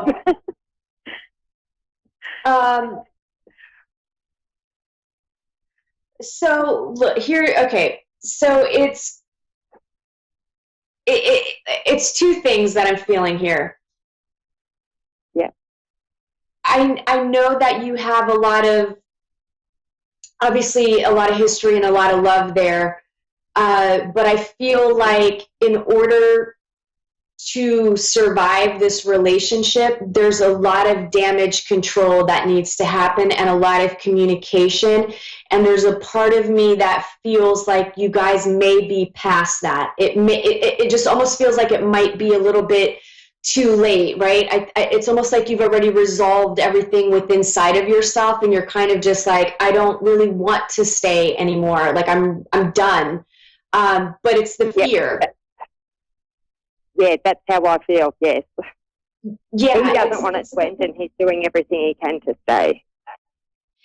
Yeah, oh my goodness. It's such a tough situation. Look, the children I feel are they're resilient, and I feel like they feel what is happening. Are they middle aged? They don't feel really, really young. They kind of feel like maybe somewhere between 10 and 15, somewhere like that. I have a 5-year-old, a 6-year-old, and a 22-year-old. Oh my Lord. Okay, so your 5 and 6-year-old feel pretty mature for their ages. Yeah, they are.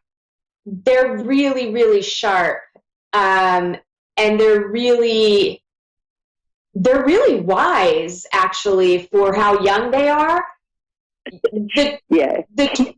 Like they've been here before. I'm sorry, what? It's like they've been here before. They know exactly what's going on. They actually feel so much more mature than your 22-year-old. That's funny. They really are.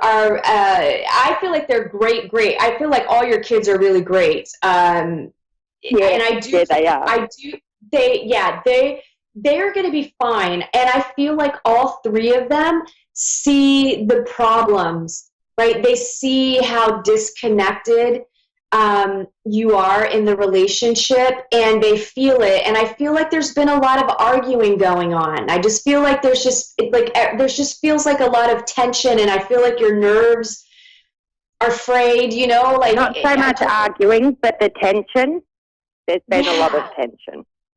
Yeah, well, because I think you've moved past, like, on some level, like, I think the arguing has already happened, and you're just at the point where it's like, don't even look at me, don't talk to me, let me just, look, it's hard. I just feel like you're completely done with the relationship, and even though he said, like, I know, like, there's a part of him that doesn't want to split up, but I feel like the other part of him, he's just tired of the uncomfortable awkwardness and not, you know, you're just not, you're roommates, but you've even gotten to the point where we don't even share a room.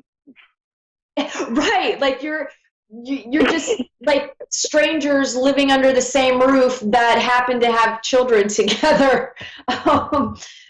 So yep. I feel like, look, he's not a horrible guy. I feel like he's willing to work with you. No, he's not, and he's a great dad.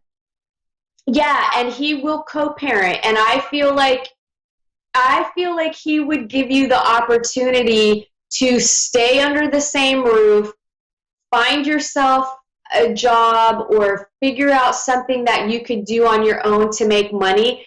I feel like he's even willing to kind of do a trial separation to see, you know, if you really do want to break up permanently.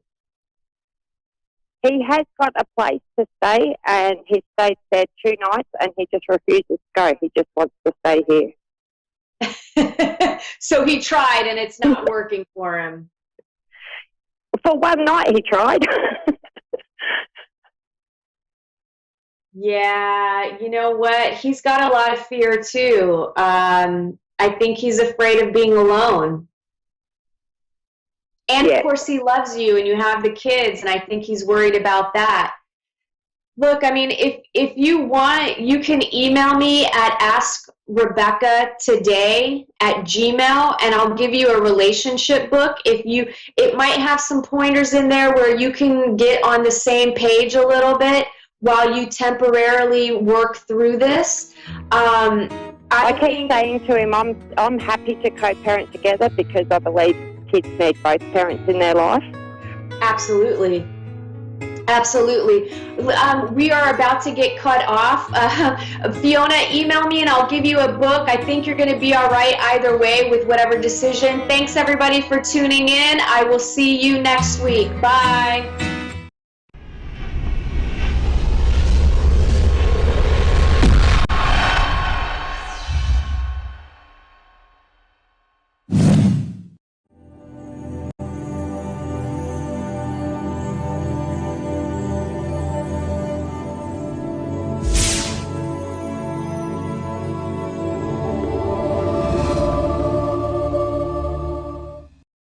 Hi, I'm Tracy, and thanks for watching Moonstruck. And now, back to A1R on the Air, Psychic Talk Radio Now on Moonstruck TV, enlightening television. Hi, good evening. I'm Anna Olson here on Insights into Consciousness. I'm your host tonight here on A1R Radio.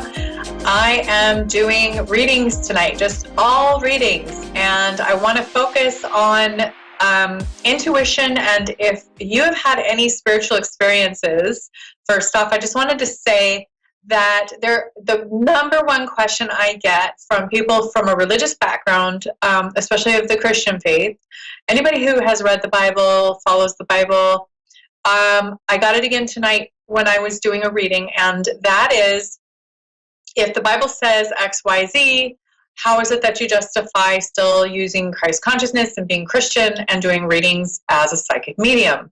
And the answer is very, very clear every single time. The answer is always that we all must use our discernment.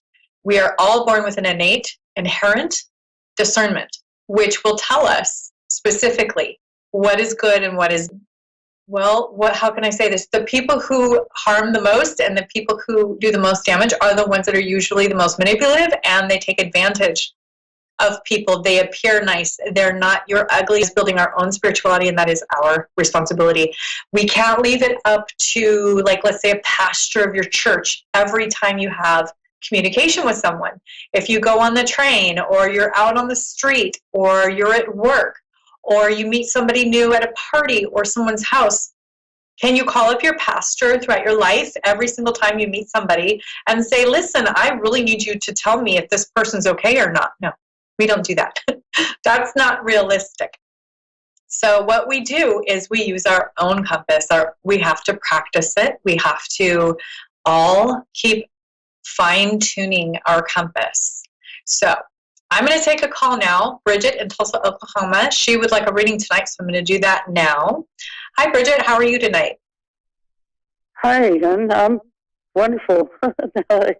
I got through. I've been trying for a while. Thank you so much. Oh, yay, you got through. I'm happy to talk to you tonight. So what would you like to focus on? I'd like a medium reading if you can. Do you do those? Yeah, I do. I can see what I get. Okay. That and maybe guidance or guidance. Okay. Now, first of all, I'm getting a female. I'm kind of getting mom or grandma. First off, and I'm not sure if that is. I think she seems more like a grandma presence, and she's really sweet. She's got glasses on. I mean, most of them do, but she is. If she feels to me more like a. I would say, first of all, let me get your feedback. Is this ringing a bell? Well, yeah, I have a couple of grandmas. I was pretty young when they passed. Okay, and so my mom's still living, so it's got to be my grandma. It has to be your grandma. So sometimes when we go in for a medium reading, the person who you were hoping to hear from doesn't always come through. If you would like me to focus on a specific person, you can, but the people who have the strongest presence and usually the strongest spiritual strength will kind of pop in real quick because they like to make contact. So I'm getting grandma, and she's just basically, the reason why they do that is because they want you to know they're still with you, that they do watch you, that they do have concerns for you, that they are there to guide you. And it's good for us to know that. We forget about them. We go through our lives and we just don't think about them. So if you would like for me to focus on somebody specific, I can do that. I'm guessing that this was somebody who passed. Can you? Do you need the name or?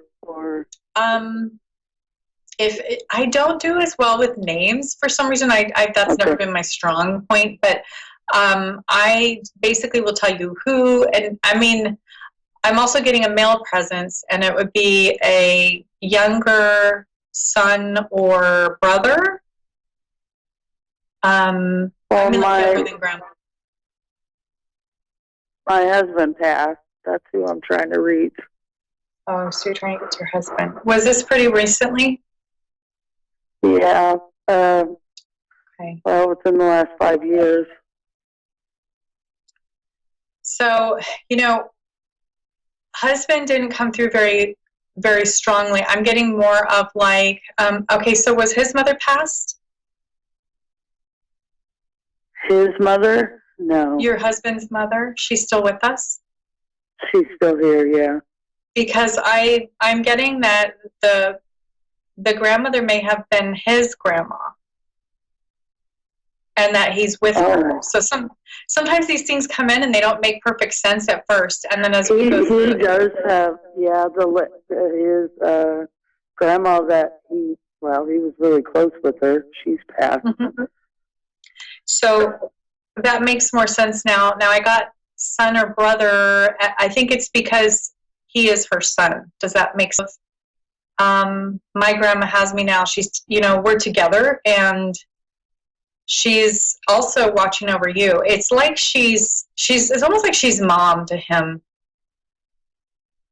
And maybe that's why I was getting Mother too with his grandma, is just if she feels there's a whole order of things that happen. And then other times when people come through, basically the people who have been passed the longest come through first. That tends to happen a lot.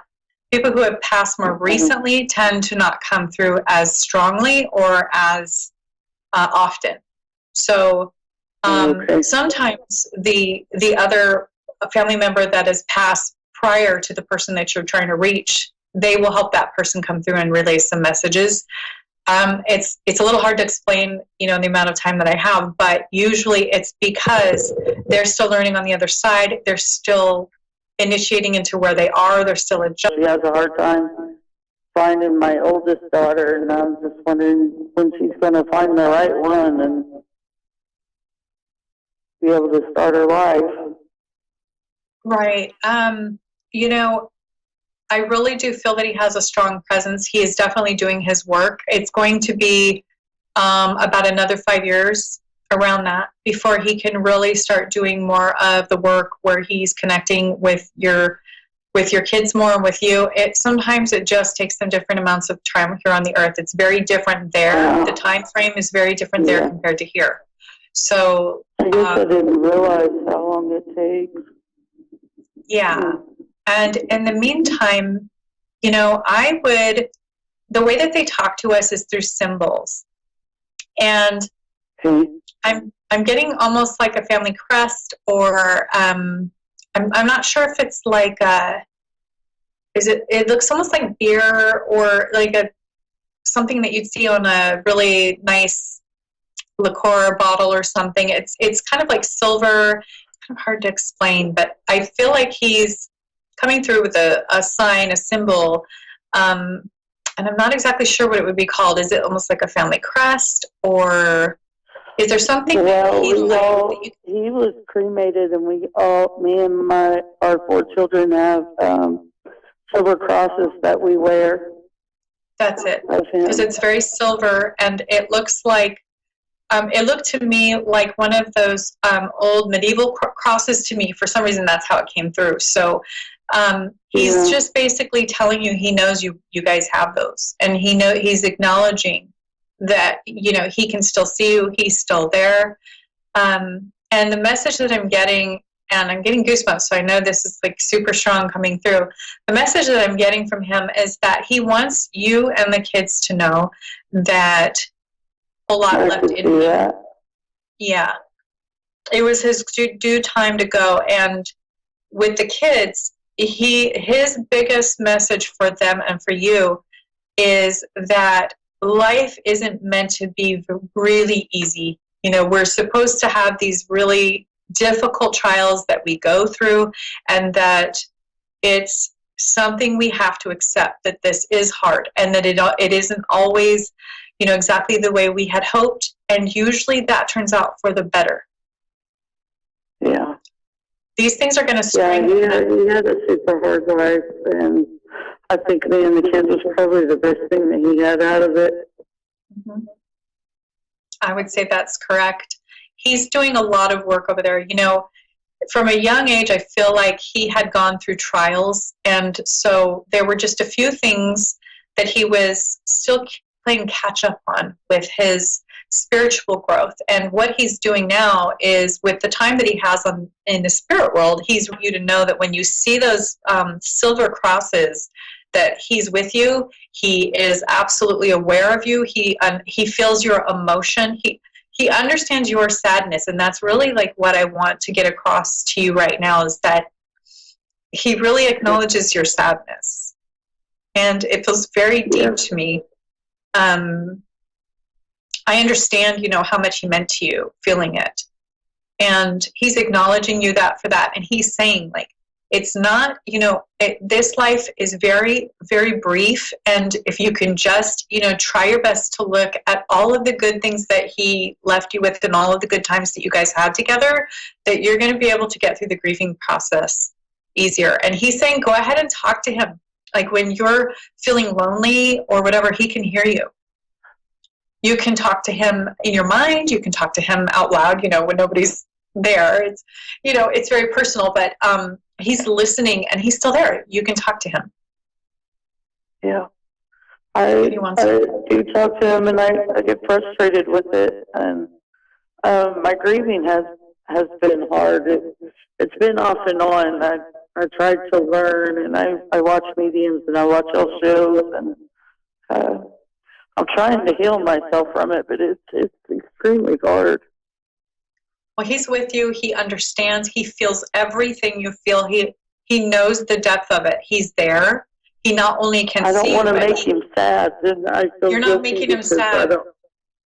He is watching you go through this process of grief, and he knows. It's like what he was saying before. He knows how it hurts. He can feel what you feel now, and that's okay. He can handle it. He's okay.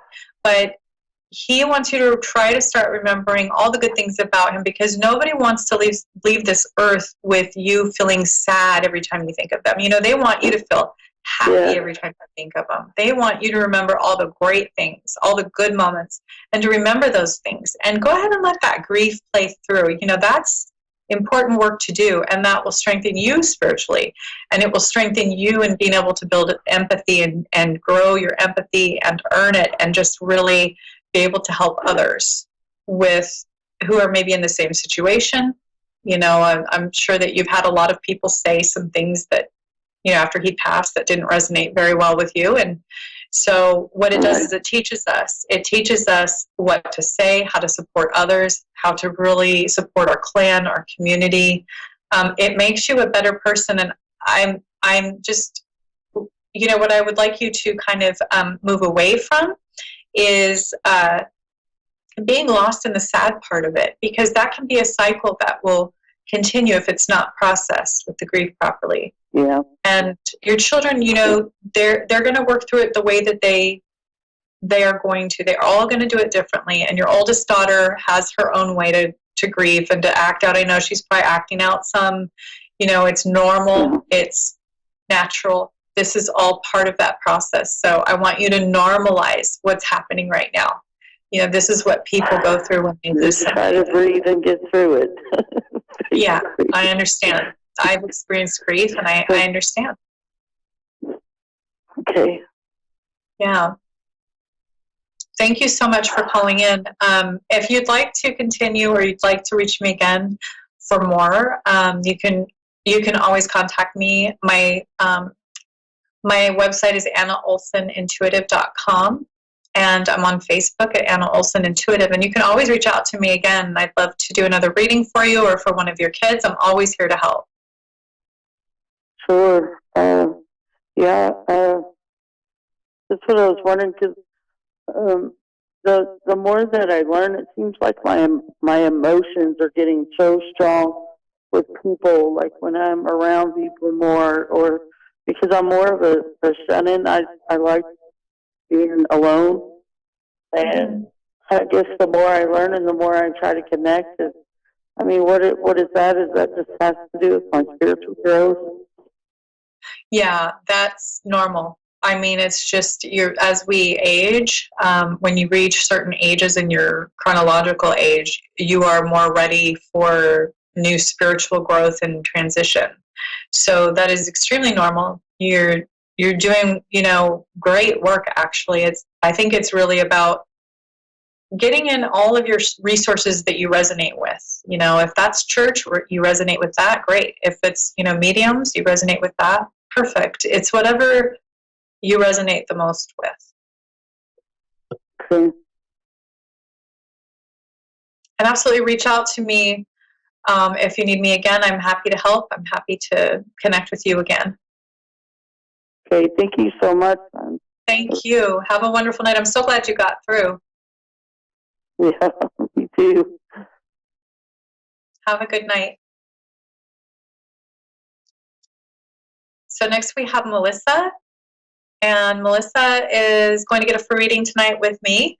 Melissa, are you there? How are you? Hi. Hi, Anna. How are you? I'm doing great. How are you? Yeah, I'm good, thanks. Where are you from? I'm from Bunbury in Western Australia. Oh, wonderful. An Australian. Oh, fun. What can I focus on tonight for you? What can I do for your reading tonight? Just a general reading would be great. Just what life's got to throw at me would be good to hear. Wonderful. Do you like tarot cards? Pardon me? Do you like, would you like me to use some tarot cards? Would you like just a general reading with mediumship? How would you like to do the reading tonight? I have no idea. Mediumship would be good. Yeah, just whatever comes to you. Okay, so that's what we'll do. So do you have any specific topic you'd like me to focus on, or just tell you what comes through? Just whatever comes through. All right. First of all, I'm getting, do you live near a river, or do you like the water? I'm just basically seeing a river and there's like brush around it, like bushes, and I don't know if it's camping or something happened in a river.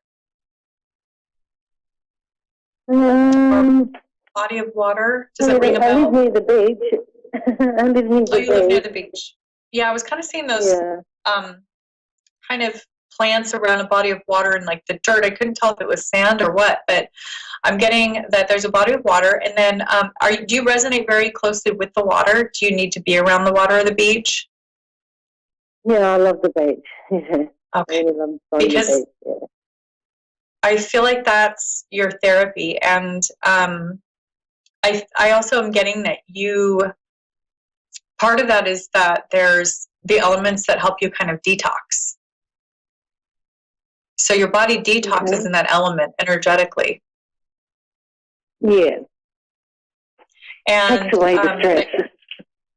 Yes. And I also feel like it's a toxicity that it pulls out, and maybe it's the salt, maybe it's the air, and it's just all the elements together. I feel like it actually physically detoxes you, which is really interesting that I'm getting all this. I'm just getting that like your body really needs that detox. And are you aware of any condition where you have trouble detoxing your system physically? Not really. I haven't been well lately, so I probably do need to go for a visit to the beach. Yeah. Okay. Yeah, because I feel like your body really is drawn towards those elements, and also sauna. I feel like you need a sauna.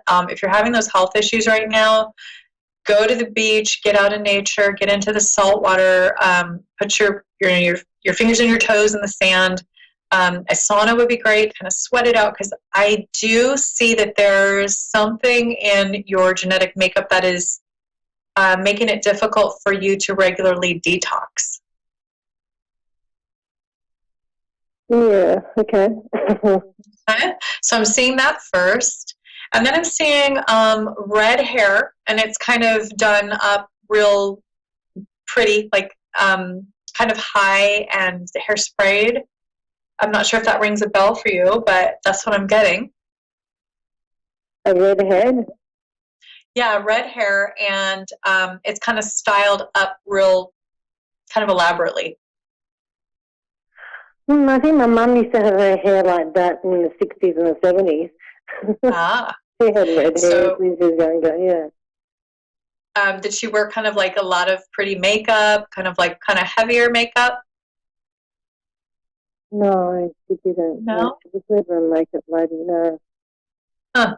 Because I was kind of getting like a nice, maybe it was the 60s because I got a nice thick eyeliner. To me, that's kind of a lot of makeup. Maybe it wouldn't be to somebody else, but has she passed? My birth mother has, yeah. Okay. So we're talking about your birth mother? Oh, no. I was thinking that my mother that's raised me, she used to have like red hair in the 70s, yeah. So, and used to like wear it in a beehive. Okay. So we have both of your mother figures coming through. We have birth mother who's passed, and we have her showing me your mother who has raised you. And I'm getting a lot of love coming through from your birth mother. Like I'm just feeling like there is a ton of love coming through. I only have 90 seconds left, but I want to just give you the message first that she loves, there's so much love, and every decision she made for you was out of love, and I'm basically getting the message that she needed you to know that. Okay, thank you. And I'm sorry, I'm running out of time right now. You can always reach me. Again, you can reach me on my website, AnnaOlsonIntuitive.com.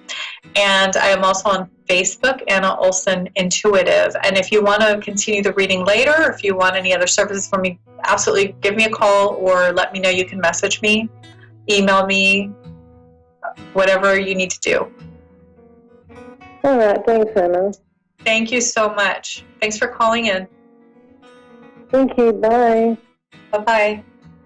Well, I wish I really had more airtime with her because I was getting really intrigued by the mother figures coming through, and I love these adoptive situations, so I really like to delve into that more. But that's my time for tonight. Thank you so much for tuning in tonight, and I will see you next week here on A1R. I'm Anna Olson, your host of Insights into Consciousness. If you'd like to reach me, again, my website's AnnaOlsonIntuitive.com. Thanks so much and have a great night.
Awesome week. I mean, our hearts and our prayers still go out to the people of California with those fires, that there doesn't seem to be any sort of let up happening there. We can only hope that it's going to rain soon and they're going to be able to put those fires out and people can start rebuilding their lives. It's a terrible thing for people to go through things like that. Any sort of weather phenomena, anything that displaces a family and a community is never an easy thing, and it takes a very, very long time and a lot of patience and a lot of love and also a lot of money to rebuild a community. But most importantly, I think if we show them and share with them in our prayers and our thoughts that maybe it might ease their burden a little bit easier. So this week we've got the Simply Tarot card of the week as we always open the show, and this week I'm sort of, it's a little bit of an ambiguous card. I was going to say I was pleased to say this card's come out. It's not one that we feature very often on the show. For those of you that are new to the show, about half an hour before the show, I actually just sort of shuffle the cards and focus on the card or the energy that's going to be with us all for the next 7 days. So it's not something that I say, oh, gee, we haven't featured this one for a while. It's random. It's done only half an hour before the show. So this week it's the Two of Pentacles. So it's the card of money confusion, juggling two situations or ideas around. Now, quite often at this time of the year, I find as we get past what here in Australia, we've just had our big horse race for the year called the Melbourne Cup. And it's usually just after the Melbourne Cup that everybody's mind turns to, oh dear, the holiday season's just around the corner. I've got so much shopping and cooking and cleaning to do that I better get activated after we get over our hangover. So it's interesting that this card has come out past yesterday, which was Melbourne Cup here in Australia, the Two of Pentacles, where we've got money confusion. So it's about sort of juggling or balancing your budget, sort of looking at what you can take from here to there and maybe make your money stretch a little bit further than what you hoped. But it can also be about two situations in your life where you maybe need to give it a little bit more thought and work out what's so important to you at this point. And sometimes it can seem a little bit like a juggling act at which way do I go? How do I sort out what it is that I'm looking to change or bring about in my life, or what I just have to deal with? So sometimes we can feel a little bit like a juggler and we're throwing all our balls in the air and hoping we're going to catch them and not drop them. So I hope if you're feeling this way that you'll find some sort of peace out of it, because we still have the planet of Mercury still going retrograde or backwards until approximately the 24th of this month. So that sort of doesn't make things any easier, I suppose. So having our little quick trip around the every possible conceivable angle that we can take the situation or the matter or the person, that then and only then do we hand it over to the universe and say, well, I can't do any more. If you can show me something or another way around this solution, I'm open to suggestions. I'm happy to look at it and try and address it. So it's a very, very interesting concept. So, there was a lot of frayed tempers in the last 7 days. So hopefully this week, as we move sort of a little bit more into calmer waters, where Venus was sitting in Scorpio last week, the planet of love and affection, Venus has now started her transit into Sagittarius. So it's sort of easing off the pressure of the pressure cooker a little bit when it comes to matters of the heart and things that we might need to communicate or talk about with loved ones or family members or people that are close to us. So it's sort of a little bit easier time this week to have that deep and meaningful conversation, or, maybe things not be quite as intense as what they were. But please be aware we still have some very major planetary configurations going on. We've spoken about many times on the show about Saturn holding hands or conjunct Pluto and Capricorn. That's still the case. We still have a lot of official areas or areas of great importance in our life that do need our attention. And I know it seems like it's been a hard-going year this year, but it's also been a year of many gains. Because for those of you that have put the hard work in, that have really focused on their lives and particularly finances and where you want things to go and the things that are important to you, the rewards are slowly starting to pay off. I mean, you wouldn't necessarily have a great amount of confidence when you look around the world politically on the world stages with all the turmoil that seems to be in every corner of the globe in that way. But we as individual people, I think, are starting to take responsibility for our own lives, what we're responsible for. And in time, I think we'll then start to look to our politicians and our leaders and say, well, hang on a minute, you guys better wake up to yourselves, because your values, what you're doing isn't in line with what we think as the people. So we could be in for some very interesting times ahead in the next 12 months, 2 years on the political and world stages, as energies and people and situations and decisions and directions will all start to sort of align together. And this is partly the things that we're starting to see now, where we're seeing people protesting in the street about climate change and things that don't suit them. And you go to the UK and they're still arguing over Brexit, whether it's right, wrong or indifferent. They're still in turmoil over that. And I think probably the world seems a little bit smaller now with the advent of social media and all those sort of things. And we've got this instant news cycle 24/7. And I suppose in some ways it sort of feels a little bit like overload, that we sort of just want to switch it off and say, let me just focus on my life and what's going on in my life and what I can control. And maybe that's the best thing that we should be looking at, is sort of peeling back the layers to our own life, looking at what we can take on board, what we can be responsible for, and focus on that. So it's really, really interesting. This week I've chosen the patience candle. And the reasons why I've chosen the patience candle is that I feel we could all do with a little bit more patience. I think there's many times in our lives where we're just so impatient, we want everything to happen yesterday. Well, this is a candle I don't burn that often, but when I do bring it out, it's usually at a time like what we're in at the moment, where there's just so much going on astrologically. And I just sort of feel, look, I want to exhale. I want to bring a little bit of patience. I want to bring a little bit of calmness into my life and around me and for my clients, that it's just one of those times that you can light this candle. It's very delicate in its fragrance, and it's like, oh, good, I can exhale now and I can just be. I can just allow things to sort of formulate in my mind and give me the strength or give me the patience to be able to deal with people and their bad tempers, or people that are overly emotional because they've got so much going on in their lives. It just gives me that coping mechanism and hopefully filters through to them that, you know, we can just sort of exhale and let ourselves just breathe. You know, I think sometimes we forget to just model a real go-getter. She was somebody that a lot of young women sort of looked up to and aspired to be like, and I'm speaking about the one and only Mary Tyler Moore. Now, Mary Tyler Moore started her career very young. She wanted to be a dancer, and she was very successful at that to a certain point in time.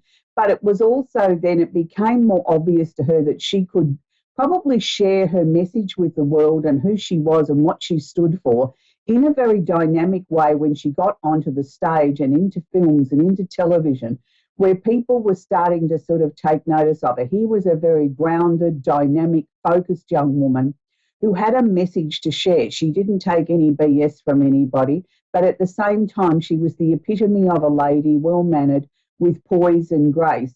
But she showed women, I think particularly, through her television roles and some of her very dramatic roles in films. And there's one particular movie that I remember seeing her playing the role of a mother of a young son, where one of the sons had been killed, and she was sort of ignoring the other son, and he was a teenager and he was getting into trouble and wasn't coping with the grief and the loss of his brother. And the role that she played in that was just so phenomenal. It staggered me that she never won an Academy Award for it. It was brilliant. It was, you know, sort of all the seesaws of emotions that a family would go through after a tragedy, and how we cope or don't cope with things, and how dysfunctional we can be, and how we have to find the new normal. And that was one of the most powerful dramatic roles I'd ever seen Mary in. I mean, for most of us, we will always remember her in the Dick Van Dyke Show, but more importantly, I think in her own show that she went on to have for many, many years, called the Mary Tyler Moore Show, which is where I believe Mary really came into her own. She was showing women that we could have a voice, that we could be 20, 30 something, be single, be in a male-dominated career as television was, be a producer, you know, still be single, go dating, have an apartment, have a life, have good friends with Rhoda downstairs and get into all sorts of mischief, and still sort of trying to balance this being single and being independent and in a man's world, but wanting to show the world that she wanted more than just a casual relationship. She wasn't prepared to just settle for something casual. She wanted marriage, which eluded her all the way through the series, but she grew. And I think we all grew with her, knowing that if you put your mind to something and you don't let go of what is important to you morally and emotionally, that you can have great success and you can show people what you really stand for. So that's Mary Tyler Moore. So I hope you've enjoyed our little astrology section on, you know, we're working our way around the zodiac of famous people that I think that have left or leaving an amazing. Are you there, Tayana? Hi, yes, I am. How can I help you tonight, sweetie? Do you have a question I can work with? Well, I was wondering if you will be able to connect with a loved one or two that has passed. Sweetie, in the short space of time that we've got, I can't necessarily guarantee I can connect with who you want to speak to. I prefer to work with a direct question. So if you've got a question for me, if they want to... Yes. What do my near future hold? Is it going to get better or is it going to get worse? Your future or your marriage or both?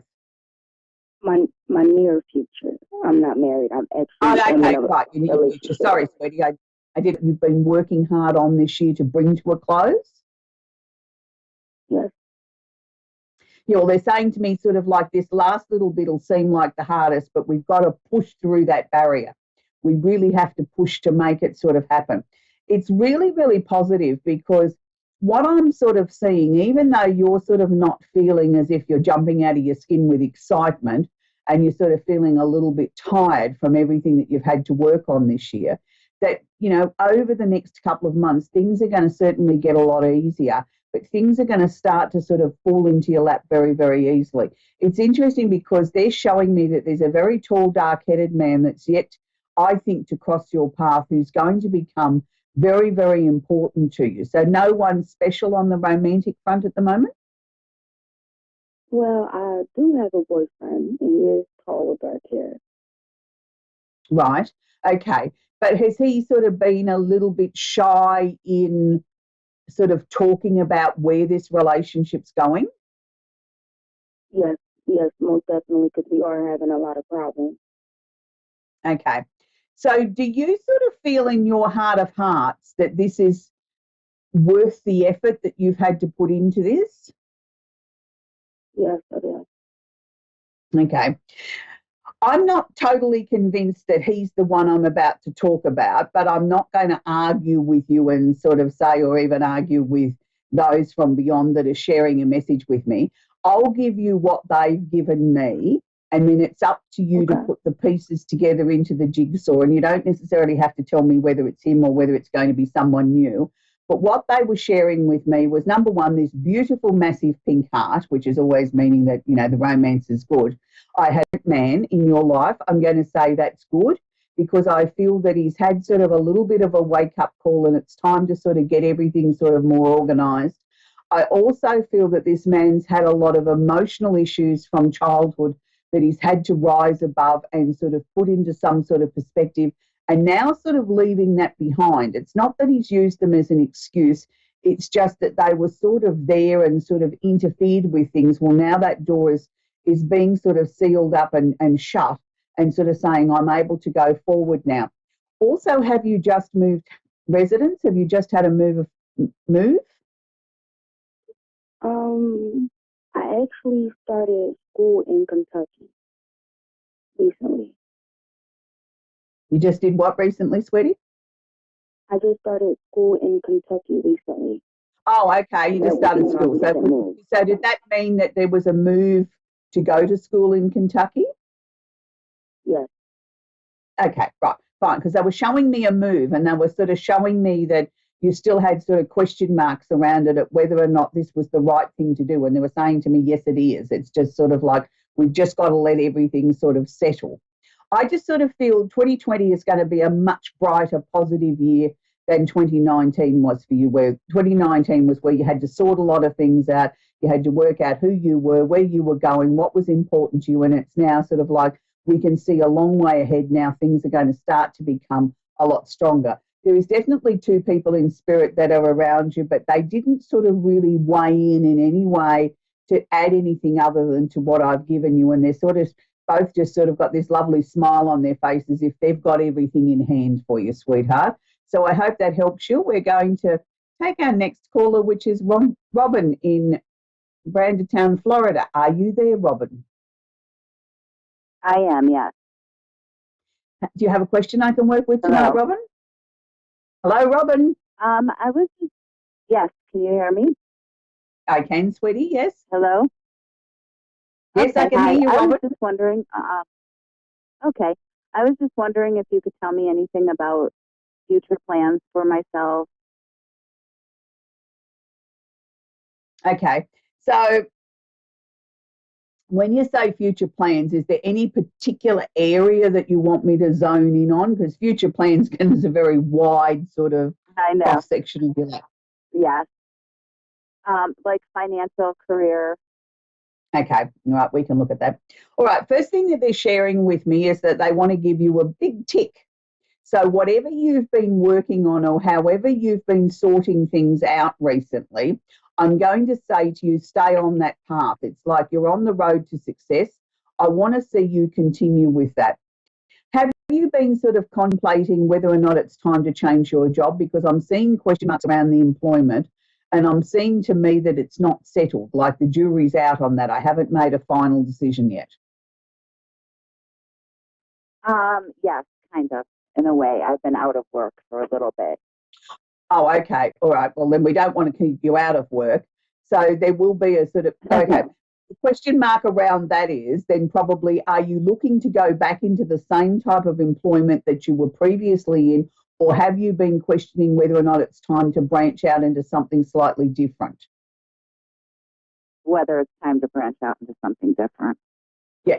Well, that's where I think it's the most strongest. I'd like to see you sort of, you know, like if you've always been a nurse, it's no point in saying, well, I'm going to go off and work in a retail store, but it could be a different branch of nursing. I'm just using that as an example. So I think it's time to look at your core skill set and then look at what we can add to that or how we can manifest that in a slightly different way to give you something that's a little bit more exciting and interesting as far as the job.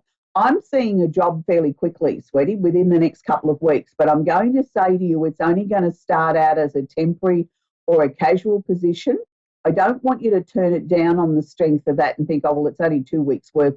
That's not much help to me. I really need a proper job, because I feel it's going to lead into an offer of something very permanent. So I want you to sort of take it if it feels right. I do think it's something that you had applied for a job with this company recently and never heard anything, and sort of crossed that off the list, that they didn't even have the manners to say that your application wasn't successful. I know that they should have done that, but I feel that the actual original position that you applied for didn't end up being filled anyway. It was sort of like they changed their mind in the end and reorganised or rejigged the position to be sort of something different. And I think then they tried to sort of maybe sort of disperse it between a number of other people that worked there to sort of, you know, even remove the position altogether. Well, now they've come back to the conclusion that they do need somebody there, but they're sort of looking at whether or not they only need them, you know, for a couple of weeks to sort of sort this out, or whether it's going to lead into a full-time position. So I actually feel that you'll be the first person on their list that they'll phone and offer you a couple of weeks' work if you're interested. And provided it feels right to you, I think take it with and grab it with both hands and go for it, because I feel it will lead into a proper permanent role for you. And it's sort of like you've got 2 weeks' work, and then they offer you another 2 weeks' work, and it goes on like that for a little while until we get into the new year. And then sort of, I think between the last 2 or 3 weeks of January, first week of February, I think then that's when they're going to offer you a more permanent role, which is good. So has there also been some changes to where you're living too, Robin? Have you been sort of clearing out the closets or something in your time off, getting yourself organised? I have been. Yes, I have been. Yeah, but that's I've been good, doing a lot of. Yes, go ahead. Been doing a lot of clearing. Yeah, I was just going to say, you've been doing a lot of clearing and sort of thinking and letting things come in and out of your mind, and sort of what you don't need you've tossed, and what you've needed to look at, you've looked at. That's good, because this is all part of the changes that are going on around you, Robin, that you've been given this time to be able to sort of sort everything out in your life, not just clearing the closets out, but sort of looking at a lot of old emotional stuff as well. And that's sort of all sort of disappearing. From about March next year, I think there's going to be sort of almost like a completely brand new direction, a new path that you'll be treading on. Like you'll already have the new job. You've done all your clearing. I don't see any reason to move, but it's like a real shift in who you are and what you want out of your life. And it's like all of a sudden, it's like you know exactly where you're going, what you want, who you want to take with you, and who you don't want to take with you. So don't be surprised if over the next few months, some of your friendships, you'll sort of think, gee, I don't know that I have anything in common with that person anymore. I don't know that I'll necessarily pursue that or encourage that friendship. Do you know what I mean? I won't be rude to them, but if they don't ring me, I won't ring them, sort of thing. And it's sort of like getting you ready for this whole new phase in your life, which I think is going to be very exciting, Robin, where you're moving into a much stronger direction. It's like you're listening to your intuition, but your intuition's just become automatic. It's like I don't have to stop and think about how I feel or how I want something to be. I just know. And that's a good thing. It took you a long time to get there. And I think it also took you a long time to say no too, Robin, that you don't have to be everything to everybody. Correct. Yeah. And that's good. That's really good. Yeah. Do you see anything health-wise? Health's one of those tricky areas, Robin, by, country laws and things like that. We're not really able to discuss it. But what I can tell you is, energetic-wise, I think your energy is starting to become a lot stronger, a lot clearer. You're really listening to your body. You've gone away from sort of trying to follow the sheep and do what everybody else is doing to just listening to what Robin needs. Like if you're tired, you sit down.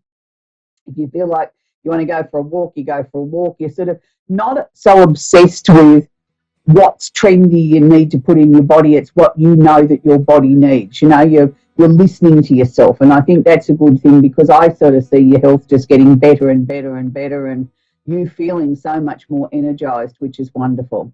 So that's where we've got to leave it, Robin. We're coming to the end of the show. So I hope everybody has an absolutely fantastic week, and please don't forget to keep California and Los Angeles in our prayers with those fires, and let's pray for rain, that it rains and they can sort of start to the big process of cleaning up. And next week, of course, we'll have our Simply Tarot card of the week, the candle of the week, and we'll have our little glimpse and trip around the universe. So until next week, be kind to each other. Make sure that you have your listening ears on during this Mercury retrograde. 24th of the month is when Mercury goes direct again. But so until then, bye for now.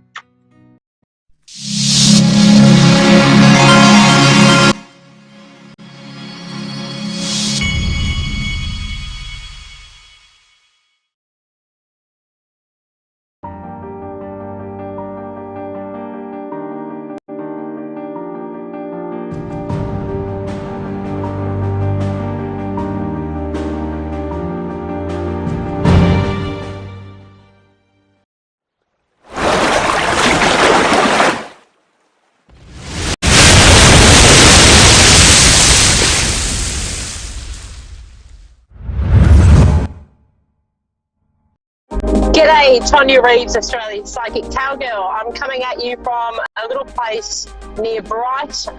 We've got the reception here's a little bit remains to be seen, so we'll see how we go with readings. If I can't get your information clearly, I will connect in with your name and just give you the information that I get. And yeah, if I don't get a response, I'll know why. So anyway. We are up here today. There's a big rod run this weekend in Bright. So we've got heaps of classic cars. There'll be cars everywhere. I'll get a lot of footage that I'll share on my page of some amazing cars. And amazingly enough, we're here in Southern Australia, but there's a massive amount of American cars that'll be getting around this weekend. So we're all Ford fanatics in our family. So I'm actually sitting here in a Crown Victoria, a 1956 50s classic American car, and she's just been on the road for a couple of weeks. She was imported. I'm pretty sure it's a Californian car, but I might be wrong there. But yeah, I think I'm pretty sure it was California. So yeah, we're pretty rapt to be able to have these amazing cars over here. And as Aussies, we love the American classic cars, and yeah, we don't have any problems driving on with the steering wheel on the other side of the fence. For us, it's quite interesting. It's a little bit different to what we used to, but yeah, it's a bit of fun. And I often sit there and I'm sitting like I am now on the passenger side, and sometimes I'll go to put my foot down, if my partner's driving, and I'm like, oh, I'm going to brake, because you're just mentally in that side of the car that you're so used to driving with. So yeah, that's a bit of fun. So we're going to have a really great weekend, always a good weekend up here in Bright. It's one of my most favourite places, and it's just been great having that, being able to look forward to a weekend away and also incorporating a bit of fun and connecting with you guys on the radio. So hopefully I can come through loud and clear and you can understand me and I'm not too fuzzy. That remains to be seen. So anyway. It's really miserable weather here. We've actually had a real turn of cold weather, but we have had rain, so we need the rain, so we're not complaining. We're just going, you know what, let's put the jackets on and get on with it. So, so hopefully in some of the really, really dry parts of Australia where the farmers are, they can get some rain as well. That would be so nice to see. And, give them a bit of a boost as well. So this week, oh my God, is everyone still reeling from snapping it into November? Because I sure am. It was interesting. I kept getting shown unicorns for some reason. They're so left of field for me. Or, they're around and I'm aware of them, but not something that's really common for me to connect in with. And then it was funny. I was chatting to a fellow medium, Jacinta, who her and I run some workshops, and I was saying to her, I keep getting unicorns, and we're like laughing and going, oh, that's fun. And then, then she shared something from a lovely lady called Diana, I can't think of her surname, and she does all the angel work.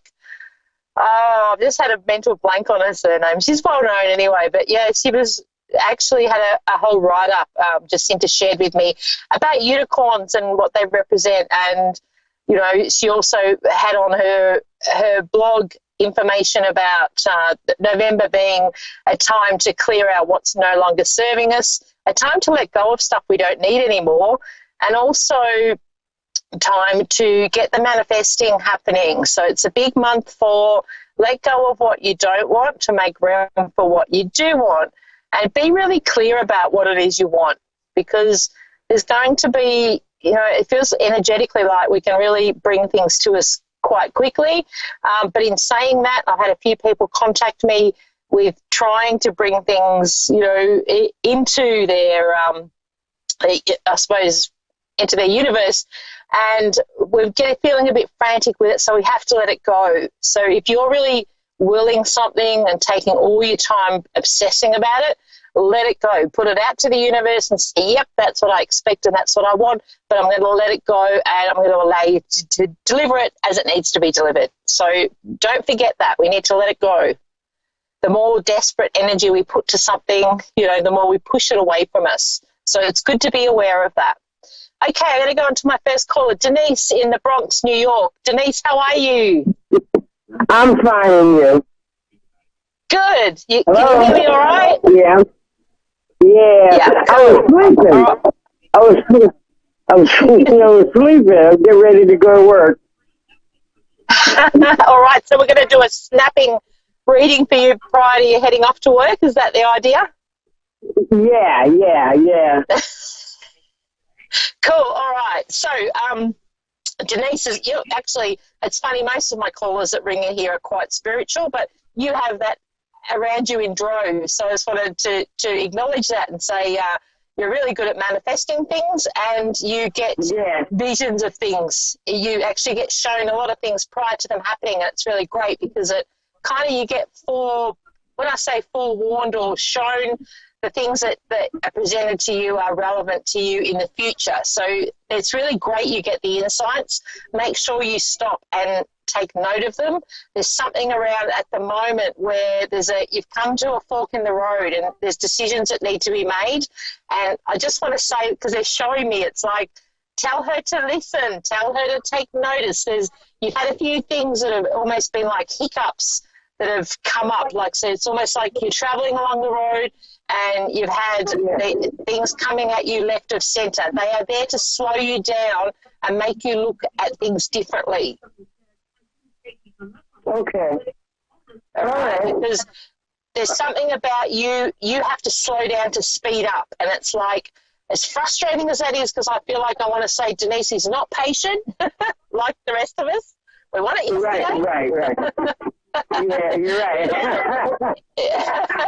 We don't want to wait, but what they're showing me is that we just need to take a deep breath and almost like consolidate, because what you're feeling is coming to you, but it's going to be in a different way. So it's almost like you might be thinking, I need to do this, that, and something else, and it's going to happen, but it's like they're showing me just take a deep breath and trust, because you're going to be shown and it will be presented to you slightly different to what you're thinking. So that's why you're being held up. Okay. All right. Yeah. That's good. Okay. And there's also an offer around work for you. So there's something around an offer for work. So be open to that. And I want you to say yes to that. Yes. Yep. Okay. Yeah. So don't be scared. Don't be scared. And there's also quickly, I know you've got to go, so I won't keep you, but there's also a baby or a child coming around. So I don't know whether you already know about this, but I feel like we're having there's a little girl around somewhere that fits for you. Okay. A little girl. Yeah. Okay. All right. So, yeah, just look out. Let me know. I love to hear, all right? So take care. All right, thank you. Have a great day at work, and I will talk to you later. Thank you. Okay, thank you. Bye-bye. Bye. All right, I'm going on to my second caller, Gidget in Washington, Michigan. Gidget, how are you? Good, how are you? Really good, thanks. Oh, you've got a really sweet voice. Okay, connecting with you straight up, Gidget, there's been some kind of, I feel like we've been through this year for you, there was something that's happened that's pulled things apart. So it's like you were travelling along quite well, and then there's been a bit of a shake-up with your situation. I feel like I'm going to home life. What's the big change? My brother passed away. Okay, yeah, and it was a bit of a shock, yeah? Yeah, well, he was sick, but yeah. Yep. So, and of course, being a family member, it's really hard when you know, they've been around and then suddenly aren't. You and him had a really close connection too, I feel like, and I want to say there's a cheekiness around him where he is letting you know that he's still around. So it's like, I want to say he's showing you the signs. I'm not sure what they could do, though. I'm struggling. Yeah, okay. Can I ask, because I feel like I want to say he's got a bit of a cheeky grin. So did he, like there's something around a sense of humour in amongst him? I'm sorry, what was that? There's something around a sense of humour. Did he have a bit of I want to say like a wicked sense of humour? Does that fit for him? He cracked some jokes. Yeah. So it's like that's how he's coming into you, because he doesn't want to see you sad. And I feel like that was him in life, is he was always the one to say, come on, you've got this. He was like your cheerleader, I want to say. And it's like he's showing me that is the case also in spirit. There's something around, have you planted something for him, or where does because I feel like I'm digging in the garden. There's some reference that he's showing me to that.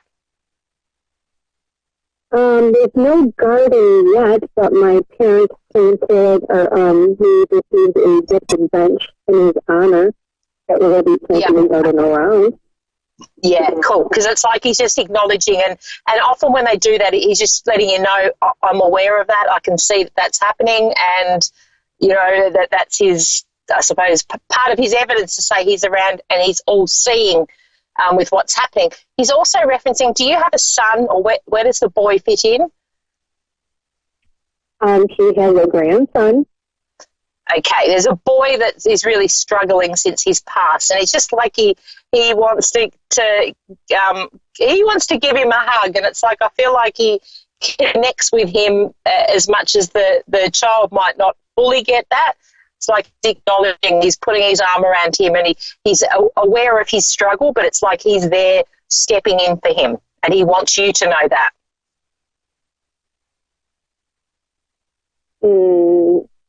Okay. All right. He's also showing me this the age range of the boy? Well, I feel like I want to go to the vision or the imprint and impression that I'm getting with this boy would be primary school, but I feel like I want to go to, I don't know, maybe we call it over here grade 3. What would that be, about 8 or it's somewhere? I feel like this boy's tall for his age, so I might be getting the number wrong, but he looks a little bit older than what he actually is, so I'm not sure whether he's 6 or 8 or something around that is what he's showing me. And it's like he's putting his arm around his shoulder, so there's a reference to whether he used to do that, they'd walk along together, he's got his arm around his shoulder and kind of holding him up. And it's like he's showing me that as a memory and a connection still to him. So this might even be what he's showing me. Sometimes they can show me the child younger, like he might be a bit older now than what he's showing me, but this is his memory. He could be showing a memory? Yes. Yep. Definitely. Okay. All right. That could be her phone then. Yeah, because it's important. I feel like there's, of course, with him passing, there's always a struggle, but he wanted me to reference this boy that he had a close connection with that is really struggling, but he wants to get that message through that I'm around, that he's letting him know. And there's some reference to a car. I feel like I'm in a car that's connected to your brother, that is connected to the sun as well, because I'm getting shown like my car here. So there's something around cars. He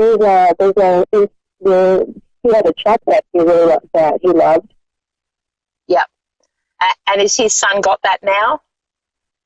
No, his daughter does. Okay. All right. Well, there's some reference to that. So it's almost like if they're feeling like that they can't connect to him, go and sit in the car. So go and sit in the truck. It's like, it's that, that feeling of him still being around. And sometimes when we go back to that the essence of who he was and bringing through back, the impressions of him, I should say. He also wants to say to you, it's time for you to step up. So he's showing me, unfortunately, he can't be here in the physical world to see this happen, but there's something for you where you're going to step into your personal power, and he's making me aware that he will be part of this. Okay. All right. So it's like, it's almost like the way he's got a cheeky smile. It's like, push her, tell her I'm pushing her. So I feel like this is something that you really want to do, but you're holding yourself back, and it's a little bit like I'm not feeling confident about it, but he's showing me, tell her, don't worry, I'm up here in spirit, I will be there. I will be there supporting her. Okay. Just got to figure that out then. There's an opportunity coming. 2020's. Hello, everybody. Thank you so much for joining me today. I am so excited to be joining you today with Sapphire Souls. I'm Amber Price. Thank you so much for joining me in this welcoming community. I am so happy to bring you some messages today. First, I want to start with introducing myself. I'm living in Niagara Falls, Ontario, Canada, and I have 5 children, and I'm living here with my husband. We have 1 grandbaby and another one on the way any day now. So it's quite busy here in the Price household, but not too busy to be able to spread some light in the community. So today, I just wanted to give you a couple little insights into who I am and how I got here. So I started doing this work professionally a few years ago, and it kind of came about in a very interesting way because I didn't actually plan on being a psychic medium for my life. If you can imagine, most of us don't, right? It kind of something you're stumbled upon, and the universe is kind of giving you that direction and guidance to be able to come and join this work. So originally, I had done a lot of work in the healthcare industry in administration. And so I ended up continuing that work and really finding more and more that I went on that I just needed to do this. So my earliest memory was when I was about 4 years old, around kindergarten time. And that's when I really started recognizing that I didn't actually believe that I was alone. I knew it was an imaginary friend, but I did know that the energy that was around me, I felt like I wasn't alone, and that, I really felt comforted by it. It never did scare me. And then fast forward to about 12 years old, and luckily some pioneers in the industry were already on television and sharing some information educationally about this type of work. And I was able to, through that, really understand who I was and what I was doing. And so from there, at 12, you can imagine I didn't understand very much about it, but I did know I wasn't alone and that other people did feel the same way and experience the same things that I did. And as you know, because if you're watching, that means that you're also a spiritual soul. And so to some extent, you also probably feel like you could be isolated, or that somebody doesn't really understand how you feel, or some of the things that you're experiencing. So when you do have somebody like that come along and really shed some light, it really is comforting. So I ignored it, of course, at 12 years old. I just went and continued and played and, lived my life.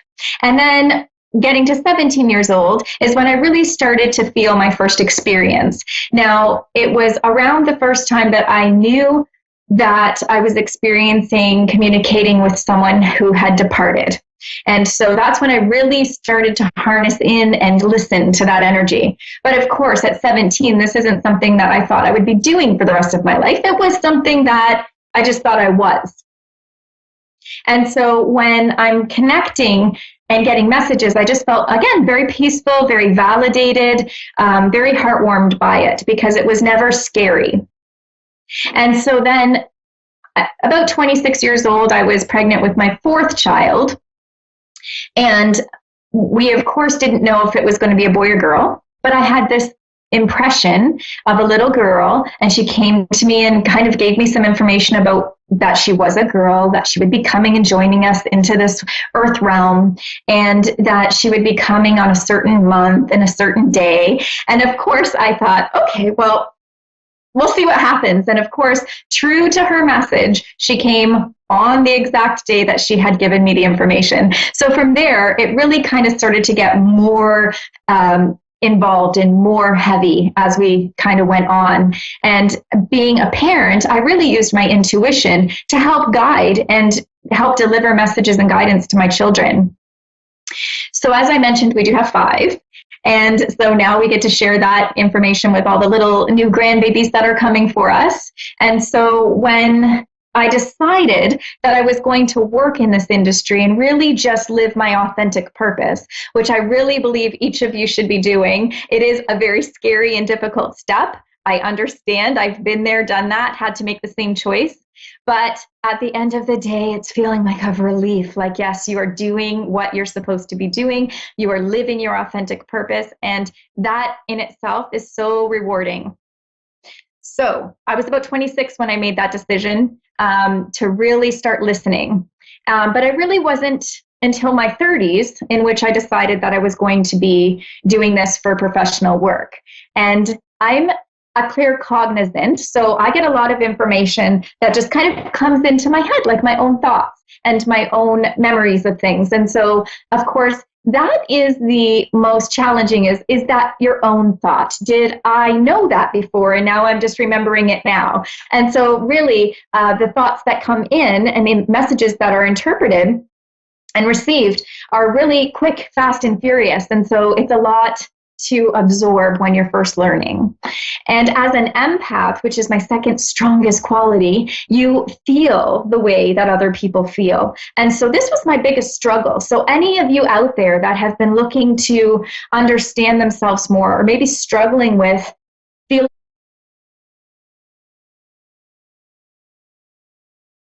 those are things that I struggled with myself. And I'm very, very willing to share those personal stories because I feel like it's so helpful to understand. I feel a lot of spiritual people feel these types of ailments a lot because they're not really understanding that they're receiving energy and receiving information through that way. And so knowing that now makes you a lot more healthy. You take a lot of more accountability to these things. So really some personal growth in that area.